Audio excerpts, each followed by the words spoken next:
출연자 5분 소개해드리겠습니다. 먼저 김용범 G20 정상회의 준비위원회 국제금융시스템개혁국장입니다. 안녕하십니까? 네, 반갑습니다. 그리고 이승철 전국경제인연합회 전무입니다. 네, 안녕하십니까? 반갑습니다. 다음으로 정규재 한국경제신문 논설위원입니다. 반갑습니다. 반갑습니다.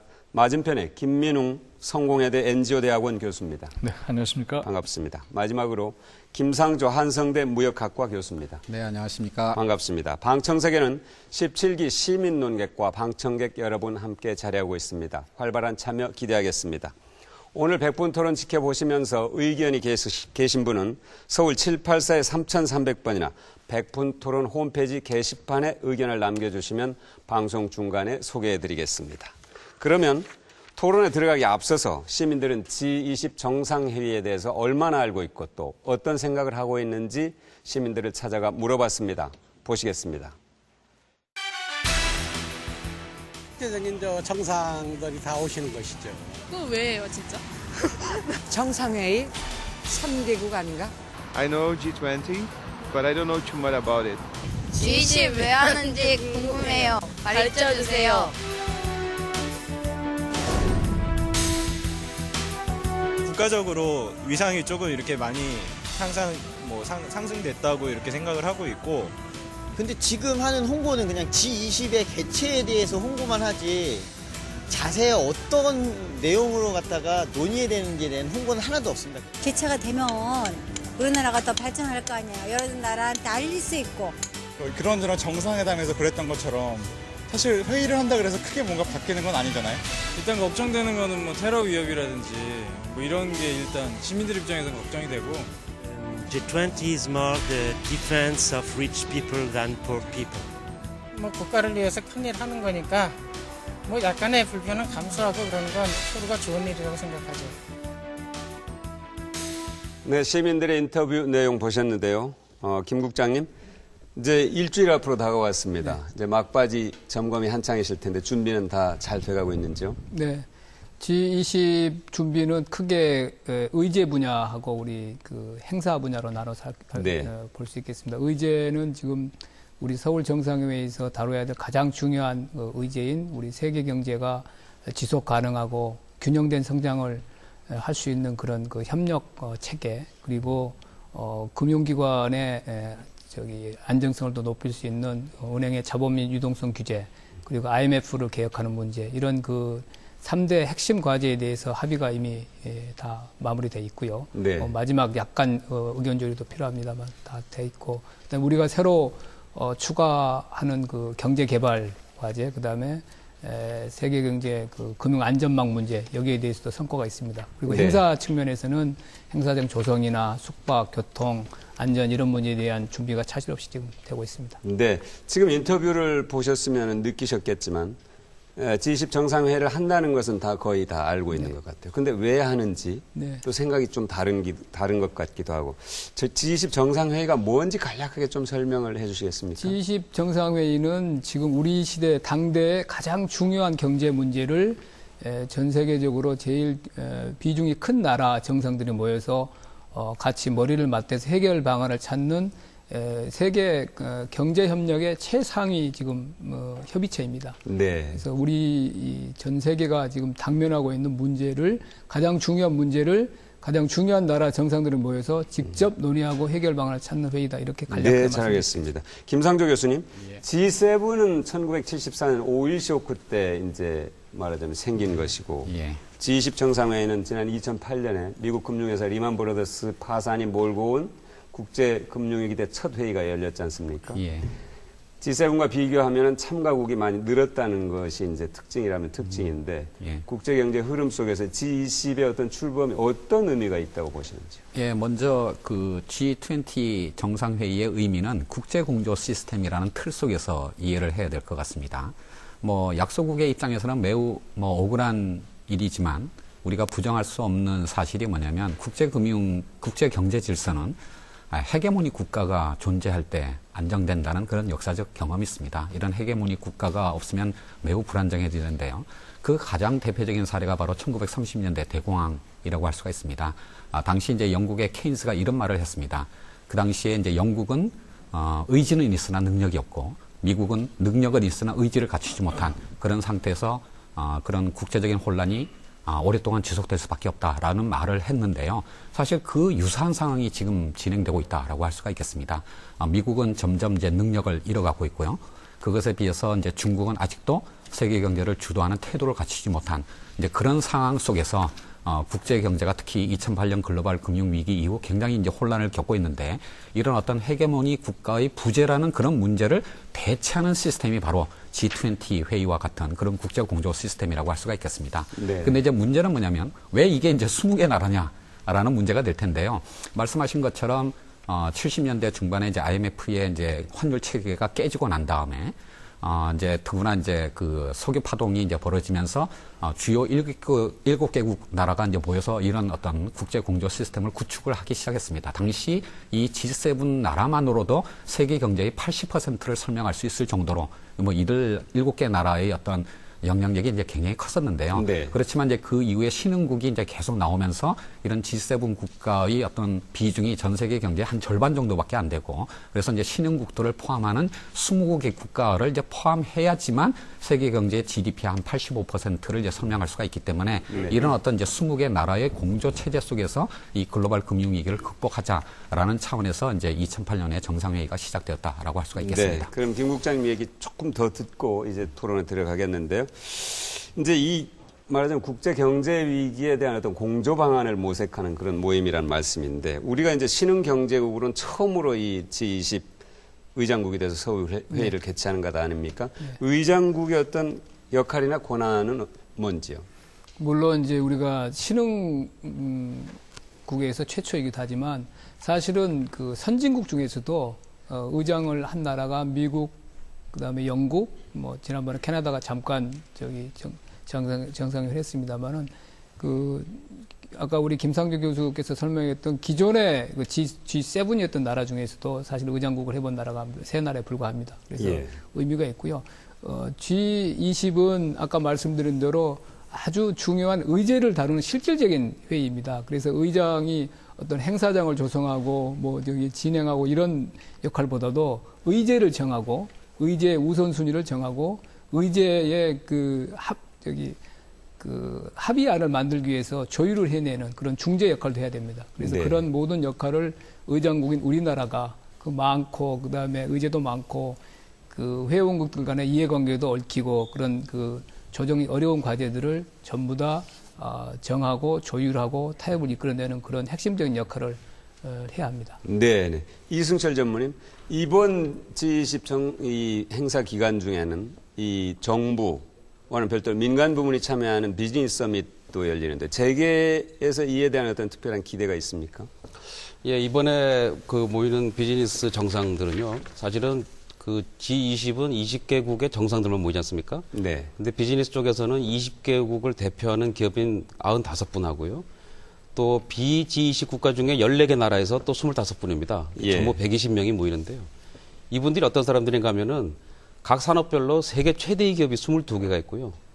또 세계 최대 아닐지라도 자기 나라에서 최대 규모 회사 42개가 있어서요. 실질적으로 각 분야의 이 산업을 대표하는 지도자가 다 모인다고 봅니다. 실제로 그 포춘 250대 기업 중에 115개가 모이는 거거든요. 저는 역사적으로 이런 비즈니스 미팅을 본 적이 없습니다. 금융만 하더라도요, 세계 10대 금융기관 중에 그 상위 3대를 포함해서 7개가 모이니까 금융 하나만 하더라도 사실 금융 정상회의입니다, 사실은요.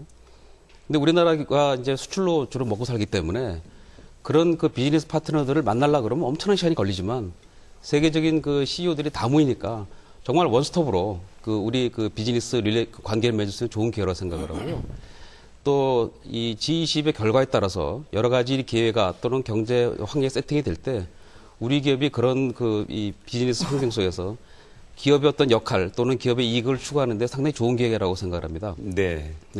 김민훈 교수님 이제 자유스럽게 토론을 들어가겠습니다. 예. 이제 세계 금융위기가 완전히 아직 극복되지 않은 이제 상황이고 또 일부 전문가들은 내년에 미국이 디플레이션에 빠질 우려가 있다 이런 예견도 하고 있기도 하고 이런 시점에서 이제 열리는 서울 G20 정상회의가 어떤 의미를 갖고 있고 또 우리가 과연 어떤 역할을 할 수 있는지 좀 이제 자유스럽게 말씀을 해 주십시오. 이제 김 교수님, 정국 G20, G20 정상회의의 본질이 뭐겠는가? 예.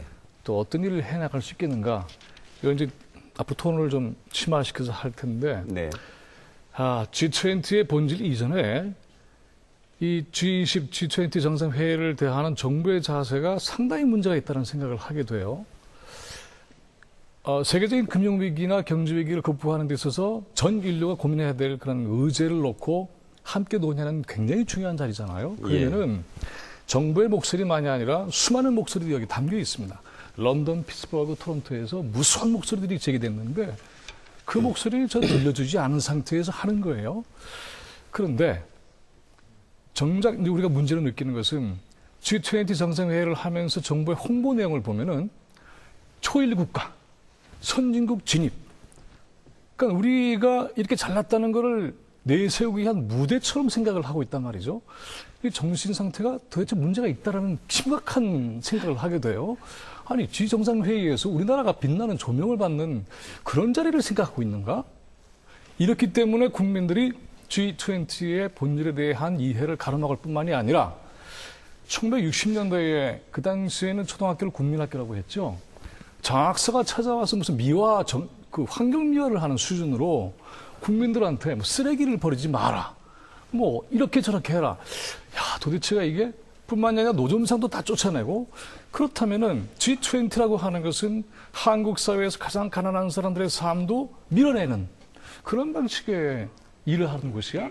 아까 시청자 가운데에서 길거리의 인터뷰를 보면은 어떤 한 외국분이 이 G20 정상회의는 가난한 자들에 대한 부자들의 방어 전략을 짜는 그런 회의다. 이렇게까지 적나라하게 얘기를 했는데, 그런 오해를 정말 받지 않으려고 한다면은 정부의 자세를 저는 교정해야 될 필요가 있다고 봅니다. 뿐만이 아니라 이걸 정말 정확하게 교정하기 위해서는 왜 노점상을 쫓아냅니까? 무슨 쓰레기를 버리지 마라?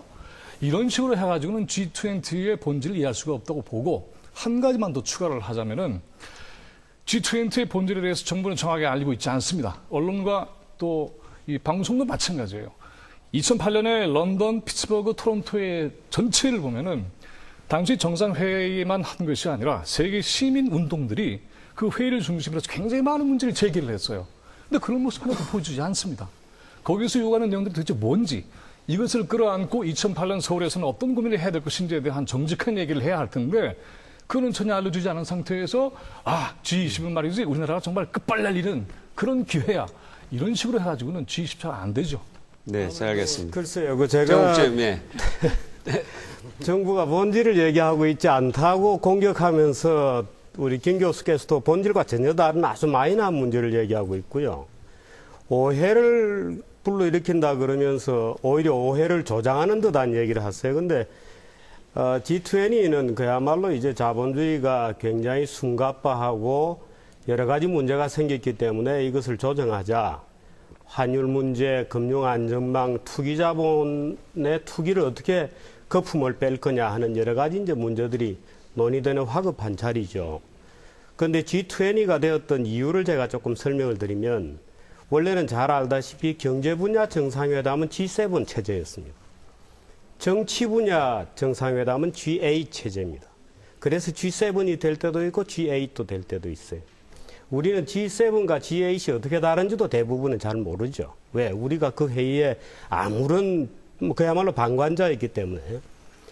그래서 미국발 금융위기가 생기면서 이거 선진국 몇 개 나라만 모여서 논의한다고 되지 않겠다 해서 중국, 인도, 멕시코, 브라질이 들어간, 말하자면 G13, G13 체제로 원래 회의체가 출범을 할 뻔했어요.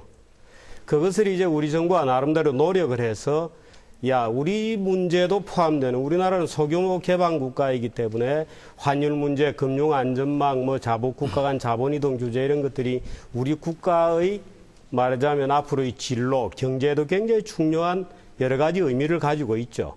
그래서 나름대로 열심히 뛰어서 우리도 좀 넣어다오.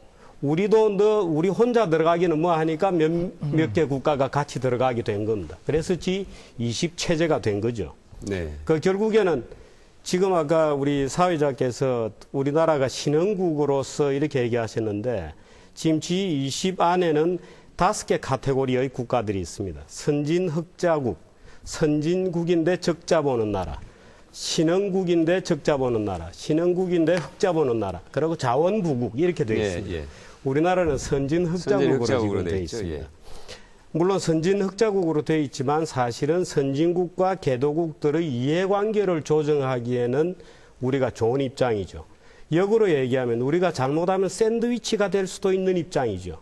말하자면 잘하면 이해관계의 조정자가 되고 잘못하면 샌드위치가 될 수 있기 때문에 아마도 여기 우리 김 국장도 나와 있지만 실무자에서부터 대통령까지 샌드위치가 되느냐 아니면 조정자가 되느냐는 것을 놓고 굉장히 애를 쓰고 있을 겁니다. 잘 알겠습니다. 그래서 G20 체제가 기본적으로 말하자면 선진국과 후진국 간에 말하자면 수입하는 나라와 수출하는 나라들을 전부 모아놓고 새로운 어떤 질서를 짜보자고 하는 그런 알겠습니다. 것이죠. 그럼 여기서 시민들의 이야기를 좀 더 들어보고 본격적으로 토론을 좀 더 진전시키겠습니다.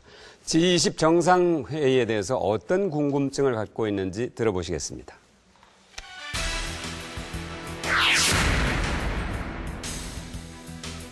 G20이라는 큰 행사가 과연 서민 경제에 어느 정도 그 파급 효과가 있을지는 저도 의문이 되고, 뭐 금융위기 같은 것들이 이제 국제적으로 굉장히 좀 많이 대두되고 있는데, 그런 위기들을 어떻게 하면은 이제 좀 각국의 정상들이 모여서 잘 해결을 할 수 있는지, 그런 거에 대해서 좀 어떻게 토론을 하실 건지.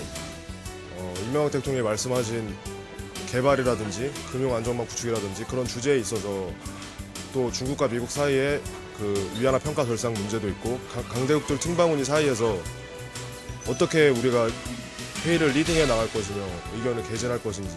네, G20의 가장 큰 의제 중에 하나가 중국과 미국의 환율 전쟁이라고 생각하는데요. 그것이 어떻게 진행되고 있고 이것이 우리나라에 어떤 영향을 미칠지 궁금합니다.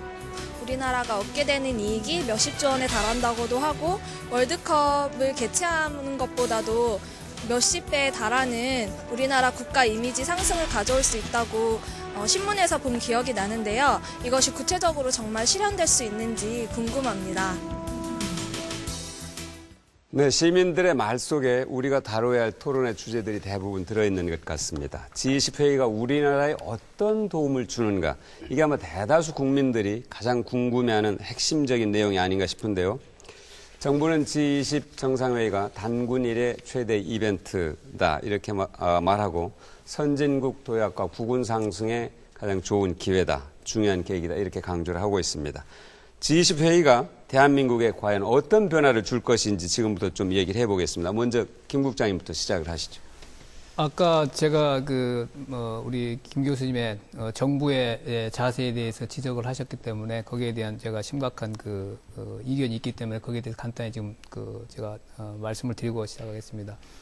어떤 물건이나 행사가 실질에 그 자체가 문제가 있고 좋지 않을 때 그것을 선전하는 것은 문제가 있죠. 그렇지만 아까 말씀드린 대로 G20은 우리 김상조 교수님도 말씀하셨고 우리 정규재 위원님도 말씀해 주셨습니다만은 현재 지금 2008년 세계 경제가 위기가 발생했고 그것이 자칫 많은 전문가들이 제2의 대공황이 된다는 그런 우려를 많이 했습니다. 그 현실화돼 있었습니다. 그 제2의 대공황으로 빠질 위기에 처해서 그걸 국제 공조를 통해서 해결하고자 하는 우리 지금 시대에 당대에 가장 중요한 문제를 다루고 있는 회의고요. 그 문제, 그게 그러면 그 선진국만을 위하냐? 그렇지 않습니다. 우리나라 같은 경우에 무역에 대한 의존도가 크고 거기에 이제 국제 경제 질서 내에서 살아갈 수 없는 나라인데 만약에 그런 국제 금융위기가 해결이 안 되면 가장 타격을 받는 사람이 누구입니까? 서민입니다. 그래서 이 문제가 우리와 관계없는 어떤 그 주제를 가지고 우리가 장소를 제공한 그런 게 아니고 우리가 편입되어 있는 우리 국익에도 사활이 달린 문제를 다루는 최상위 회의를 우리 주도로 우리 국익을 반영하면서 해결한다는 그런 중요성이 있는 회의이기 때문에 거기에 대해서 하는 것이고 어떤 그런 우리와 관계없는 걸 우리가 뭐 그렇게 홍보를 하는 건 아니고요. 아까 말씀드린 대로 우리 그 행사와 관련해서 어떤 여기 깨끗하게 하자 이런 것들은 저는 기본이라고 봅니다. 기본으로 우리가 손님을 초대할 때 자기 집을 깨끗이 하고 아무래도 좀 좋게 보여드리려고 하잖아요. 그것은 하나의 자발적으로 하려는 거지. 거기에 따른 청소나 어떤 그런 그 지자체에서 하는 그런 단속 문제를 그런 본질과 이렇게 섞어서 말씀드리는 거는 심각한 문제가 있다 이렇게 말씀드립니다. 이제는 편하게 말씀하십시오. 예, 뭔데? 근데 그것만 얘기를 드리고 하세요. 예. 우선 정규재 논술님이 마이너한 문제를 왜 본질과 착각하느냐. 그리고 또 손님이 오는데 당연한 거 아니냐. 이런 얘기를 하셨잖아요. 1차적으로 정부의 책임이 있어요. 지금 김 국장님이 얘기하신 대로 현재 세계 경제 위기를 우리가 어떻게 함께 돌파할 것인가 하는 형태로 접근을 하는 것은 설득력이 있는 얘기예요. 그러니까 김 국장님처럼 얘기하셔야 돼요. 정부가. 안 하고 있는 게 문제예요. 그다음에 마이너한 문제를 본질로 착각하고 있다고 하는데 그렇게 하고 있는 건 정부가 그렇게 하고 있어요. 그러니까는 G20에서 우리가 정말로 해결할 게 뭔지에 대해서 국민들이 혼란을 겪고 있는 거예요. 뿐만이 아니라 정상들이 모여서 세계 경제가 겪고 있는 문제들을 제대로 처리하면 정말 좋은 일이죠. 그런데 2008년에 이후에 G20가 형성이 되면서 3번의 회의를 했고 향후는 1년에 한 번씩 하게 돼 있죠. 자, 아까 김상조 교수님도 어떤 얘기를 했는가 하면은 세계 경제 전체의 패권 체제를 볼 때에 미국은 능력이 떨어지고 그리고 그런 공백 상태에서 중국이 바다를 걸어간 상태는 아직 아니다. 만이 아니라 사실은 2008년도에 세계 경제 위기의 책임은 누구에게 있습니까? 미국에게 있잖아요. 미국이 형성했던 금융의 팽배 그리고 규제하지 않았던 은행의 문제 부실 채권들을 증권화시켜서 세계에 전체 퍼뜨린 책임 이런 것들이 전부 다 철저하게 따져져야 되잖아요. 미국의 능력이 없는 것에 문제가 있는 것이 아니라 미국의 책임을 진단하고 그 토대 위에서 문제를 해결하는 그런 정확한 방향을 설정을 해야 되는데 그 얘기가 안 나오고 있잖아요. 이렇기 때문에 G20에서의 의제 설정이라는 게 정말 제대로 돼 있는지 그리고 미국이 지난 2년 동안에 겪었던 문제를 제대로 해결했는지 그것 때문에 전 세계 고통을 받고 있는데 그 책임을 미국이 제대로 지고 있는지 그런 것들을 막아낼 수 있는 장치를 방어 장치를 우리가 갖고 있는지 이런 것들을 정리해야 하는데 그런 의지가 있습니까? 그리고 그런 문제 제기를 시민사회가 하고 있는데 입 닫아라. 시위하지 마라. 이래가지고 되겠어요? 그런 차원에서 G20의 본질을 보다 심각하게 정확하게 마련하려고 한다면은 정부끼리 얘기하지 말고 이렇게 제기될 문제를 열어놓고 해야 되잖아요. 런던, 피츠버그, 토론토 다 하고 있는데 왜 서울에서 못합니까? 그런데 잠깐만 제가 말씀드릴게요. 잠깐만요. 정부의 지금 어떤 우리가 하는 일에 대한 제가 사실관계를 말씀드려야 되기 때문에 우리 NGO 그다음에 G20 민중행동과 저희 없는 시간 쪼개가면서 굉장히 열심히 만났고요. 국내뿐만 아니고 국제적인 NGO하고도 저희가 수차례 협의를 하고 있고 보다 G20 체제에 들어와 있지 않는 172개 나라를 목소리를 듣는 우리가 아웃리치 활동도 했고 우리 그 국제적인 NGO나 국내 NGO 중에서도 어떤 그 모든 NGO를 제가 다 할 수 없고 그때 대표적인 NGO가 합니다만은 국제적인 NGO를 통해서 아까 우리 김 교수님 말씀드린 대로 런던이나 다른 회의에 못지않는 우리가 NGO와의 그 다이알로그를 한다는 평을 듣고 있습니다. 전부 지금 하고 있습니다. 그거는 그러니까 안 하는 게 아니고요. 그다음에 위기 문제도 그 위기도 아까 말씀드린 대로 G20의 초기 의제가 뭡니까? 가장 중요한 의제가 금융위기의 원인을 진단하고 금융위기의 직접적인 촉발 요인이 됐던 요소들을 정하고 거기에 대해 다뤄온 겁니다. 2008년, 2009년 의제를 보세요. 가장 중요한 게 금융의제입니다. 거기에 대해서 직접적으로 다뤄왔다고 말씀드렸습니다. 우리 이거 제가 조금만 잠깐만요. 제가 말씀드릴게요. 이거 지금 자, 이렇게 논의를 말이죠. 우리 시민들이 제가 던진 논의를 그걸 말씀드리려고 초점을 해요. 좀 모아주세요. 뭐냐면 이게 선진국 도약의 기회냐 아니면 과대 홍보냐 여기 조금 더 초점을 맞춰주시면 좋겠습니다. 그쪽으로 맞춰주세요. 뭐 그냥 순서만 내면은 비판하지 마시고요. 자, 무슨 말씀드리면요. 전 이렇게 생각합니다. 이번에 그 G20이라는 게 세계 전부 190개 국가가 있는데요. 그 중에 20개 국가니까 일부가 있냐 생각하지만 전 세계 GDP의 85%고요. 인구의 3분의 2입니다. 제가 우리나라 관점을 한번 봤더니 우리나라 수출하는 그 나라들 전체 수출 규모의 G20이 차지하는 비중 60%고요. 전체 수입의 70%예요. 우리나라 국적 항공기 제가 가는 도시를 쭉 계산해 봤더니 우리나라 국적 항공기가 가는 전체 노선의 70%가 G20이더라고요. 우리나라 빼고 G19죠.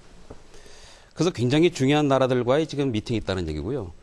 기업계 입장에서 볼 때는 G20을 열고 비즈니스 서밋을 연다고 하니까 해외 나가면요. 각 나라의 기업인들이 굉장히 물어봅니다. 우리는 어떻게 초청 안 되느냐? 의제는 어떤 게 있느냐? 우리는 이런 생각이 있는데 좀 한국에서 그걸 반영해 주면 어떻게 하느냐? 그래서 기업인 입장에서 볼 때는요. 국제무대 나가지고 그렇게 가슴 뿌듯하고요. 어깨 으쓱할 수가 없습니다. 또 하나는요. 그 세계 각종 그 질서라든가 뭐 어젠다가 우리가 주도해 본 적 없기 때문에 사실 우리는 어디 가가지고 의장을 제대로 해본 적 없어가지고 말을 해도 잘 안 받아들여졌었어요. 근데 이번 우리 의장부 아닙니까? 참 그런 면에서 이 옛날에는 어젠다나 룰을 따라간 입장이었는데 이제는 선도한 입장이니까 참 국제적 경제 질서에서 살아남기에 이렇게 좀 항의 없다고 생각을 하고요. 마지막 말씀드리면 이게 한국이 국제 외교 무대 중심에 서다 보니까 우리가 늘 고통스러운 게 뭐냐면 코리아 디스카운트입니다. 우리나라가 항상 남들보다 가상금리도 많이 내고요. 주가도 저평가되고 여러 가지 어려웠는데 그런 것이 해결되는 것이 기업계 입장에서 볼 때는요.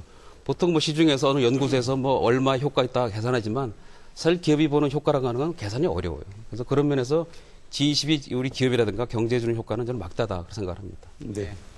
그 모든 사물이나 현상에 양면이 있다라고 생각을 합니다. 뭐 좋은 면도 있고 나쁜 면도 있고 정부가 열심히 노력한 측면도 있고 그렇지 못한 측면도 있는데요. 김민홍 교수님을 비롯한 시민사회가 불만을 갖고 있는 것은 지금 정부가 그 양면 중에서 한쪽 면을 너무 드러내지 않고 국민들이 그것을 알 수 있는 기회를 제공하고 있지 않다라는 불만이 있는 겁니다. 그래서 어떤 것들이죠? 제가 말씀을 드릴게요. 예. 예. 그래서 그러니까 G20 정상회의나 더구나 이제 한국이 그것의 의장국이 된 현실의 과정을 좀 정확하게 볼 필요가 있는데요. 모든 회의의 가장 중요한 의제 중에 하나는 다음 회의를 어디서 할 거냐, 언제 할 거냐 이거 정하는 거 아니겠습니까? 사실 2차 런던 회의 때 이제 당연히 그러니까 뭐 3차는 그 이제 피츠버그에서 하는 걸로 결정이 됐으니까요. 이제 4차 회의의 이제 장소를 이제 결정하는데 여기에서 이 주요 국가들 사이의 갈등과 타협이라는 것이 아주 첨예하게 진행이 됐습니다. 뭐 사실 이 G7 또는 G8을 20개 나라로 늘리는 것에 대해서 기존의 선진국 7개 나라가 모두 흔쾌히 동의하는 건 아닙니다. 특히 이제 프랑스를 비롯한 유럽 국가들은 그러니까 이것을 늘리되 주로 유럽 국가를 중심으로 해서 늘리는 것을 그러니까 제안을 했어요. 이제 그것에 대해서 이제 미국은 뭐냐면 유럽 국가들만 너무 많이 들어오게 되면 자신의 발언권이 약화되니까 그 범위를 이제 더 넓혀가지고 처음에 이제 14개 국가에서 20개 국가로 늘어나게 된 거거든요. 그러니까 이번에 장소를 이제 정하는 과정, 의장국을 정하는 과정에서도 바로 2차 회의 때 미국의 오바마 대통령께서 다음 4차 회의를 서울에서 하자라고 제안을 했어요. 그런데 그것에 대해서 프랑스나 이제 그러니까 프랑스를 중심으로 하는 유럽 국가들이 그것을 반대를 했어요. 이 강대국들 사이의 갈등이 굉장히 미묘하게 진행이 됐고요. 그것을 이제 조정하는 형태가 뭐냐면 그 다음에 이제 그러니까 G8 회의의 의장국이었던 캐나다 토론토에서 먼저 하고 그러면 그 다음에 회의를 서울에서 하자 이렇게 타협이 된 겁니다. 지금 뭐냐면 우리나라의 어떤 정부가 이 G20 정상회의를 서울에서 그러니까 열기 위해서 많이 노력한 거 인정을 합니다. 그렇지만 또 그 다른 면에는 뭐냐면 이런 우리를 제외한 주요국들 사이의 갈등과 타협의 산물로서 우리가 서울에서 이 회의를 하게 됐다라는 현실을 정확하게 알고요. 따라서 우리가 지금 이 상황 속에서 무엇을 할 수 있는 것인지 그것을 정확하게 알고 그리고 그 과정 속에서 중재자로서의 역할, 의장국으로서의 역할뿐만 아니라 우리나라의 국익을 지키기 위해서 무엇을 해야 되는가에 대해서 좀 더 분명하게 얘기를 해야 되는데 정부는 이 양면의 한 측면에 관해서 너무 얘기를 안 하고 그 부분을 얘기하는 목소리를 잘 들으려고 하지 않는다라고 하는 불만이 있는 겁니다. 현실적으로. 아니, 무슨 얘기인지는 모르겠습니다만은 아마도 G20 회의가 서울에서 열리게 된 것이 그나마 다행이라는 점은 동의하시는 것 같아요. 아마도 그렇게 생각하시겠죠. 네. 예를 들어서 G20 회의는 이 금융위기를 맞은 국제경제 질서의 위기를 극복하고 무언가 대공황 시절과 같은 우를 범하지 않기 위해서 여는 매우 중요한 회의죠. 그런데 우리가 그 중요한 회의에 소규모 개방국가인 한국이 무슨 의제가 논의되는지도 모르고 자기들끼리 모여서 우리 한국의 이해관계가 엇갈리는 문제를 자기들끼리 테이블에 앉아서 논의한다면 말이 안 되죠. 우리가 38선을 우리가 껐으며 휴전선을 우리가 껐으며 우리가 뭐 식민지 되고 나서 독도 관련된 샌프란시스코 협약을 우리가 해본 적이 없는 나라입니다. 그래서 이제 정부에서 일부 과장되게 홍보가 나왔을 수도 있겠죠. 물론 그 실무 당국자들이 무슨 월드컵의 몇 배다 금액으로 따져서 얼마다 이렇게 얘기하는 것은 저도 참으로 유치한 발상이라고 봅니다. 우리가 들어가지 않으면 안 되는 회의였기 때문에 만일에 우리가 거기서 배제된다면 그야말로 낙동강 오리알이 되는 회의이기 때문에 열심히 노력해서 우리가 G20를 만들어낸 겁니다. 만들어내고 열심히 노력해서 어떻든 것을 우리가 이니시에이션을 하기 위해서 우리가 주도적으로 끌고 가기 위해서 서울로 유치한 거죠. 지금 김 교수께서 하시는 말씀은 정부의 홍보 전략에 문제가 있다. 그래서 그게 마이너라는 겁니다. 그리고 일부 시민단체가 왜 시위할 자유를 주지 않느냐. 그것도 마이너한 문제죠. G20 문제의 본질은 아니죠. 예를 들어서 일부 시민단체의 의견이지 국가는 일부 시민단체와 거래를 하거나 협상을 해서는 안 됩니다. 국가는 보편적 국민들의 이익을 위해서 움직이는 것이지 일부 시민단체 다도 아니죠. 일부 시민단체와 뒷거래를 하거나 협상을 하거나 하는 것 조직은 아니죠. 그래서 일부 시민단체가 시위할 자유를 왜 주지 않느냐고 얘기하시면 그야말로 마이너한 주제인 것이죠. 예를 들어서 토론토에서는 시위하는데 왜 서울에서는 시위 못하게 하냐 이런 식으로 얘기하시면 그거는 G20 회의 본질과도 상관이 없고 G20 문제가 어떻게 해서 오늘날에 왔는지에 대한 심각성에 대한 전혀 어떤 인식도 안 가지고 있기 때문에 하시는 것이죠.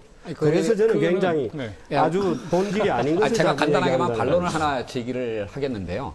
이 G20 회의와 같은 이런 국제회의의 성과는 회의장 안에서만 나오는 게 아닙니다. 회의장 밖에서의 모습도 굉장히 중요하고 그 회의장 밖의 모습이 CNN을 통해서 전 세계의 어떤 사람들에게 어떤 모습으로 비춰지는가라는 것이 굉장히 중요합니다. 근데 이걸 잘 한번 생각해 보세요. 아까 말씀하셨지만 시애틀에서부터 최근 토론토에 이르기까지 이런 세계적인 국제회의가 열릴 때마다 사실은 굉장히 큰 곤혹을 치렀습니다. 굉장히 강한 반대와 시위가 진행이 되었는데요. 근데 서울에서 G20 회의를 여는데 서울의 회의는 그야말로 조용하게 깨끗하게 진행되더라라고 했을 때 그게 과연 성공이라고 볼 수가 있을까요? 저는 그렇게 생각지 않습니다. 뭐냐면 그러니까 서울에서도 적당한 정도의 시위와 적당한 정도의 진압이 이루어져야지 그게 너무 과잉 진압이 되어서 깨끗하거나 또는 완전히 회의를 진행할 수 없을 정도로 그러니까 그런 문제가 된다면 그게 문제가 됩니다. 오히려 전 세계의 그러니까 전 세계인들에게 서울도 대한민국 사회도 시애틀이나 또는 런던이나 토론토와 같이 정상적인 어떤 사람들이 사는 사회다라고 보여주는 게 그게 바로 지금 얘기하는 한국의 브랜드 가치를 높이는 가장 중요한 척경이에요. 오히려 정말 깨끗하게 진압을 해버리게 되면 세계 사람들은 남한과 북한을 구별하지 못합니다. 얼마 전에 자, 그러니까요. 지금 김 교수님이 말씀하신 사항이 중 제가 제일 마음에 드는 사항이 회의장 안도 중요하지만 회의장 밖이 중요하다는 편적으로 동감입니다. 그 문제 더 이상 제가 뭐 더 강하게 동의하기 어렵고 그렇지만 그것이 우리가 지금 현재 이번에 우리 모두 다들 지금 40대 50대신데 우리 강제동원 시대에 살아왔습니다. 그리고 과거에 정부가 행사할 때 어떻게 했는지 다 익숙합니다. 지금 하는 것이 그때와 같습니까? 다르지 않습니까? 지금 하는 것이 일부에서는 시민단체 입장에서는 거리 총선 이런 조그만 이야기를 하지만 우리는 그보다도 훨씬 더 강제적으로 했던 그런 사회인데 그것과는 다르지 않습니까? 그렇게 안 합니다. 지금. 그렇게 안 하고 지금 아까 말씀드린 대로 보여주기 위한 시위가 왜 필요합니까?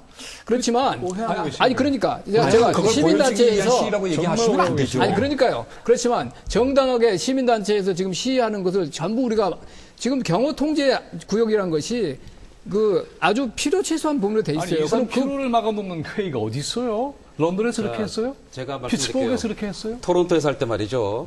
자, 6km 둘레 전부 6km 되는 구간을요. 3m 높이의 콘크리트와 철제로 성벽을 쌓았고요. 네. 그 안에 있는 주민들을 소개했어요. 밖으로 다 내보냈습니다. 잘못한 거죠? 잘못한 거죠. 네. 우리는 그렇게 안 하고 있거든요. 우리나라 지금 경호통제 구역이라는 데 가보시면 굉장히 평화롭습니다. 저는 저희 집이 그 안에 살고 있는데요. 집 와서 맨날 물어봅니다. 혹시 경호통제 관련된 무슨 내용이 있는지 전혀 없어요. 이렇게 평화로운 분위기 속에서 평화롭게 해결하는 것이 오히려 선진국민이지. 축구를 예를 들어 볼게요. 유럽이나 남미 보면요. 축구 끝나면 졌다고 폭력 시위하고 훌리건들 해가지고 난리치지 않습니까? 우린 그런 거 없어요. 우리 월드컵 때 수백만이 응원해도 절대 그런 거 없었거든요. 그래서 오히려 자유로움 속에서 평화롭게 정말 국민적인 합의를 모아서 정부가 하는 일에 솔선수범하는 우리 금모기 운동할 때 국민들이 단합된 모습 보이지 않았습니까? 그런 모습 보여주는 게 그게 무슨 북한식 통제입니까? 그게? 자, 그럼 얘기 좀 드릴게요. 데모로 해야지 꼭 그게 자유입니까? 시위 자유가 중요한 게 아니에요. 지금 사실은 시위 자유는 방편인 것이고 문제 제기를 경청하라는 거예요. 그리고 아까 김 국장님이 NGO하고 이렇게 얘기도 하셨다 그랬잖아요. 잘하신 것이고 G20는 엔저 공간이 있잖아요. 그렇죠? 분명히 있는 거 인정해야 되는 거잖아요. 그런데 그냥 회의만 하고 끝났어요. 그렇죠? 우리는 몰라요. 그리고 시위하지 말라 그래요. 시위를 한다는 것은 시위하고 싶어서 하는 게 아니에요. G20의 의제가 부족하다. 한계가 있다. 여긴 이런 몫을 담아내라고 하는 요구인데 그 요구를 듣지 않는다는 거죠. 시위의 자유 자체 가지고 본질적으로 문제 삼는 게 아닙니다. 예를 들어볼까요? 자, 우리나라는 지금 의장국이죠. 그렇다면 2008년 이후에 신자유주의 체제에서 미국 자본주의가 망가지면서 여러 가지 문제가 파생됐잖아요. 자, 그런 경우에 있어서는 그 문제를 감당할 수 있는 준비를 하는 것이 의장국의 자세예요. 그렇다면은 예를 들어서 두 가지 한번 예를 들어보죠. 미국 같은 경우에 1999년에 글래스 시트걸 액트라는 거 없애버렸죠. 금산분리 정책 유지하고 있다가 없애버린 거 아니에요? 그다음에 부자감세 해버렸잖아요. 스티글리츠가 최근에 낸 프리폴이라는 책, 국내에서는 끝없는 추락이라고 번역이 됐더군요. 이 책에서 미국 정리 투기성을 강화시킨 요인 가운데 이 두 가지를 들고 있어요. 말하자면 부자감세를 해서 투자를 촉진시키는 게 아니라 투기로 유도해버렸다. 그리고 금산불 정책에 이거를 떼내서 금융을 팽창시켜버렸다. 이렇게 되니까는 위험도가 높아졌다. 그 결과가 세계적인 확산이다. 이 문제 정리하라. 근데 우리나라 어떻게 하고 있습니까? 부자감세 처리 안 해요. 금산분리 정책 어떻게 하고 있습니까? 그거 다 되려고 해요. 이런 시스템 속에서 의장국이 돼서 신자유 체제가 만들었던 모순을 감당을 하겠다? 천만의 말씀이에요. 네. 안에서 샌 바가지 바깥에서 셉니다. 네, 먼저 정리해야죠. 잘 알겠습니다. 자. 굉장히 교묘하게 자꾸 정치적인 그런 발언들을 하시는데요. 예를 들어서 그런 문제를 조정하는 것이 G20 회의입니다. 그러니까 의제로 나와 있는 것을 좀 자세히 보십시오. 자세히 보시면 그 안에 예를 들어서 유동성 규제라든지 소위 대형 금융기관에 대한 규제책이라든지 복잡한 조건들이 많이 있습니다. 그런 복잡한 조건들을 길거리에 와서 토론할 수 없죠. 또 일부 시민단체가 갖고 있는 시장경제에 대한 어떤 입장을 왜 더 일반 국민들보다 더 관철해야 되죠? 일반 국민들의 일반적인 이해관계가 있고요. 일반 국민들도 다 자기 생각이 있다고요. 왜 시민단체가 어떤 특정 생각을 가진 시민단체가 위력적으로 말하자면 시위장에 자기의 견해를 집어넣으려고 하죠? 그건 네. 시민단체가 아니죠. 자, 이런 거는 말하자면 그런 프로세스를 통해서 국가적인 결정이 이루어지는 겁니다. 국가가 특정 어떤 무슨 시민단체의 의견을 딜리버리를 하는 조직인가요? 아니죠. 시위를 하지 않는 사람들도 그래요. 말하자면 다 생각들이 있다고요. 네. 자기 생각만이 옳은 것이어서 그게 의제에 들어가야 되나요? 그렇진 않죠. 자기 생각만 올라서 그렇게 그렇게 아집에 사로잡힌 발언을 하시면 안 되죠. 아니, 지금 얘기하신 자본주의 일반적인 문제는 네, 그만하시죠. 그만하시고. 의제를 자세히 한번 보시기 바랍니다. 이제 얘기를 자, 네. 그걸 그렇게 얘기하시면 안 되죠. 문제 제기 얘기죠. 네, 그리고 잘 알겠습니다. 됐습니다. 네, 김 교수님 그만하시고요. 지금 이제 이 국가 브랜드 이미지 향상이 가져올 어떤 경제 효과에 대한 이제 얘기. 아까 우리 정 국장님은 좀 문제 지적을 하셨습니다만 그것에 대한 얘기를 좀 해봤으면 싶습니다. 이 보고서들이 많이 나왔어요. 뭐 21조다, 31조다는 보고서도 많이 나오는데 이승철 전무님 전경련에서는 어느 정도로 보고 계신지? 저희는 사실은 그 연구소에서 추정한 금액이 있지 않습니까? 네. 그 금액이 추정 방식에 따라서 굉장히 차이가 나기 때문에 저는 뭐 금액이 중요하다 생각하는 건 아니고요. 네. 이게 기본적으로 아까 보니까 어떤 시청자께서 무슨 뭐 월드컵보다 뭐 크다는 얘기도 하셨는데요. 사실은 이게 그 전 세계인들의 관심사로 따지면 월드컵이나 올림픽보다는 떨어집니다. 예. 근데 거기에 참여하는 사람들의 그 비중을 볼 때는 워낙 막강한 사람들이 참여하고 있고요. 워낙 중요한 의사결정자들이 참여하고 있고요. 워낙 대단한 비즈니스맨이 참여하고 있기 때문에 사실상 그 월드컵에 버금가는 경제 효과가 있다고 생각하는데요. 참고로 영국의 가디언지가 이런 얘기를 했어요. 이번에 G20 서울 회의를 만약에 성공적으로 한다면 그 효과는 2002 월드컵보다 더 클 것이다라는 겁니다. 그래서 저는 연구소에서 발표한 몇 조의 규모보다도 문제는 지금 우리가 규모를 모릅니다. 왜냐면요. 이 회의를 아주 성공적으로 추진하면 어마어마한 이익이 생기는 거고요. 여기서 뭐 아무것도 못하고 말이죠. 우왕좌왕하다 끝이 나게 되면은 기대했던 효과는 적게 됩니다. 다만 월드컵이나 이런 것들 우리가 엄청나게 투자를 하지 않았습니까? 근데 이건 사실 별로 크게 거기에 비해서 굉장히 투자가 적은 거예요. 그래서 경제 입장에서 볼 때는 투자 대비 수익률은 굉장히 좋은 이제 이벤트가 됐는데 어쨌든 국가 브랜드라고 하는 것이 기업에게 미친 영향이 막대합니다. 우리가 말이죠. 월드컵이나 올림픽 때 한 기업이 한 번 가서 자기 기업을 IR 하는데도 1억 불씩 쓰고요. 한 기업이 어느 축구 구단 하나 지원하는데 뭐 200억을 쓴다 뭐 그럽니다. 근데 이거는요, 그런 돈 없이 그냥 불러모아서 하기 때문에 개별 기업 입장에서 볼 때도 물론이고 국가 브랜드 입장에서 볼 때는 굉장히 추정하기 어려울 만큼 큰 효과가 있다고 생각합니다. 네, 김 교수님. 국가 브랜드도 보면은 제가 김상재 교수님. 김 교수님이라니까 죄송합니다. 이승철 전무께서 말씀하신 거에 뭐 상당 부분 동의합니다. 특히나 뭐 각종 연구소에서 이렇게 숫자로 21조, 31조 이렇게 경제적 효과를 계산하는 것을 또는 언론이나 또는 정부가 너무 그걸 받아안는 이런 자세가 오히려 문제가 있다고 생각을 하고요. 사실은 경제학자의 입장에서는 이런 이벤트의 경제적 효과를 비용 편익 분석하는 이거에 대해서 신뢰성을 전혀 사실은 인정하기가 어렵기 때문에 숫자로 말씀하시는 거에 관해서는 정말 동의하기가 어렵지만 그렇지만 뭐 상당히 큰 긍정적인 효과가 발생할 수 있다라는 것은 동의를 합니다. 뭐 예컨대 우리가 그러니까 뭐 88년 서울 올림픽을 하거나 2002년 월드컵을 하거나 또는 최근에 중국이 베이징 올림픽을 하고 상해 엑스포를 하고 근데 그것이 사실은 장기적으로 보면 그 나라들의 어떤 이미지를 제고하게 되고 뭐 여러 가지 경제적 효과를 발휘했다라는 것을 부정할 수가 없고요.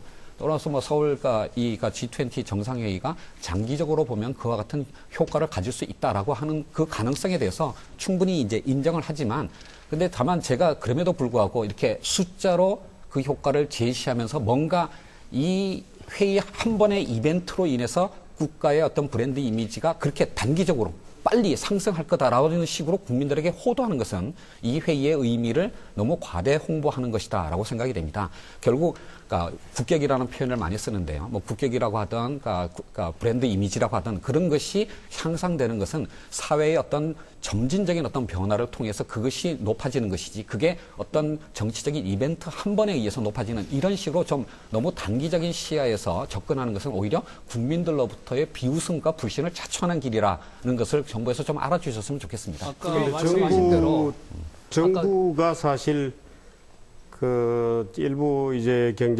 경제연구소들이 낸 그런 유사한 자료를 정폭해서 얘기하거나 하는 것은 매우 어리석은 일입니다. 그것은 G20 회의라는 것은 무슨 관광객을 유치하거나 무슨 월드컵을 개최하는 그런 행사가 아닙니다. 기본적으로 그래서 정부 관계자들의 그것도 아마 일부 홍보를 맡고 있는 팀에서 아마 그 책임을 맡고 있겠습니다만은 저는 매우 잘못된 그야말로 국민들을 오해시킬 수 있는 것이라고 보는데 G20 회의는 돈이 들더라도 해야 되는 것이지 여기서 우리가 얼마의 이익을 보기 때문에 한다 이런 개념하고는 다릅니다. G20 회의는 2차 대전 이후에 그야말로 처음으로 미국이 공식적으로 리더십을 어느 정도 잃고 있다는 것이 확인되고 그 상태에서 세계 경제 질서를 새로 짜는 말하자면 기본 틀로 되고 있는 거죠. 아직 확정이 된 것도 아니죠. 말하자면 G20는 지금 만들어져 가는 과정에 있습니다. G20가 무슨 UN이라든지 이런 기구하고는 달라요.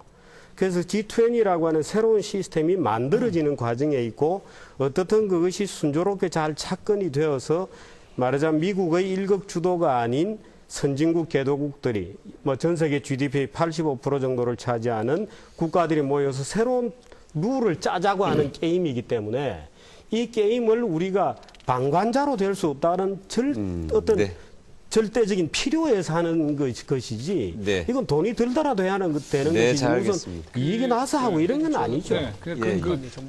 배제에 대해서는 안 된다는 건 중요한 것이고 그 배제돼서는 안 되는 원칙은 아까 얘기하셨던 것과 마찬가지로 시민사회단체가 문제 제기하는 걸 배제해서 안 된다는 원칙도 같이 적용이 돼야 되는 거예요. 자, 실질적으로 이 회의가 국민 정책에 도움이 되려면 어떻게 해야 되느냐 하는 게 정말 중요한 문제 아니에요?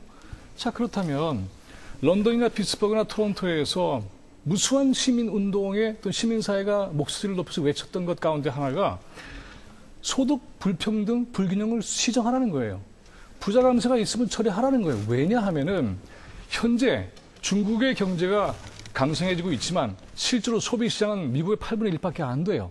전 세계의 경제 위기 가운데 하나는 뭐냐 하면은 금융은 팽창되고 있지만 이걸 담아낼 수 있는 소비 시스템이나 이것이 확장되고 있지 못하잖아요. 그렇다면은 소비시장이 확장되려면은 보통의 서민들의 주머니에 돈이 있어야 돼요.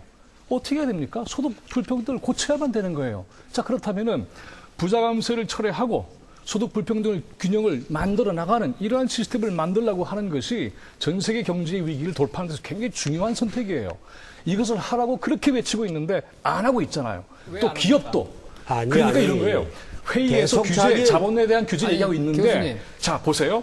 1999년에 이미 당시에 말레이시아 마하티르가 자본 규제하라고 얘기했어요. 10년이 지났어. 어떻게 됐습니까?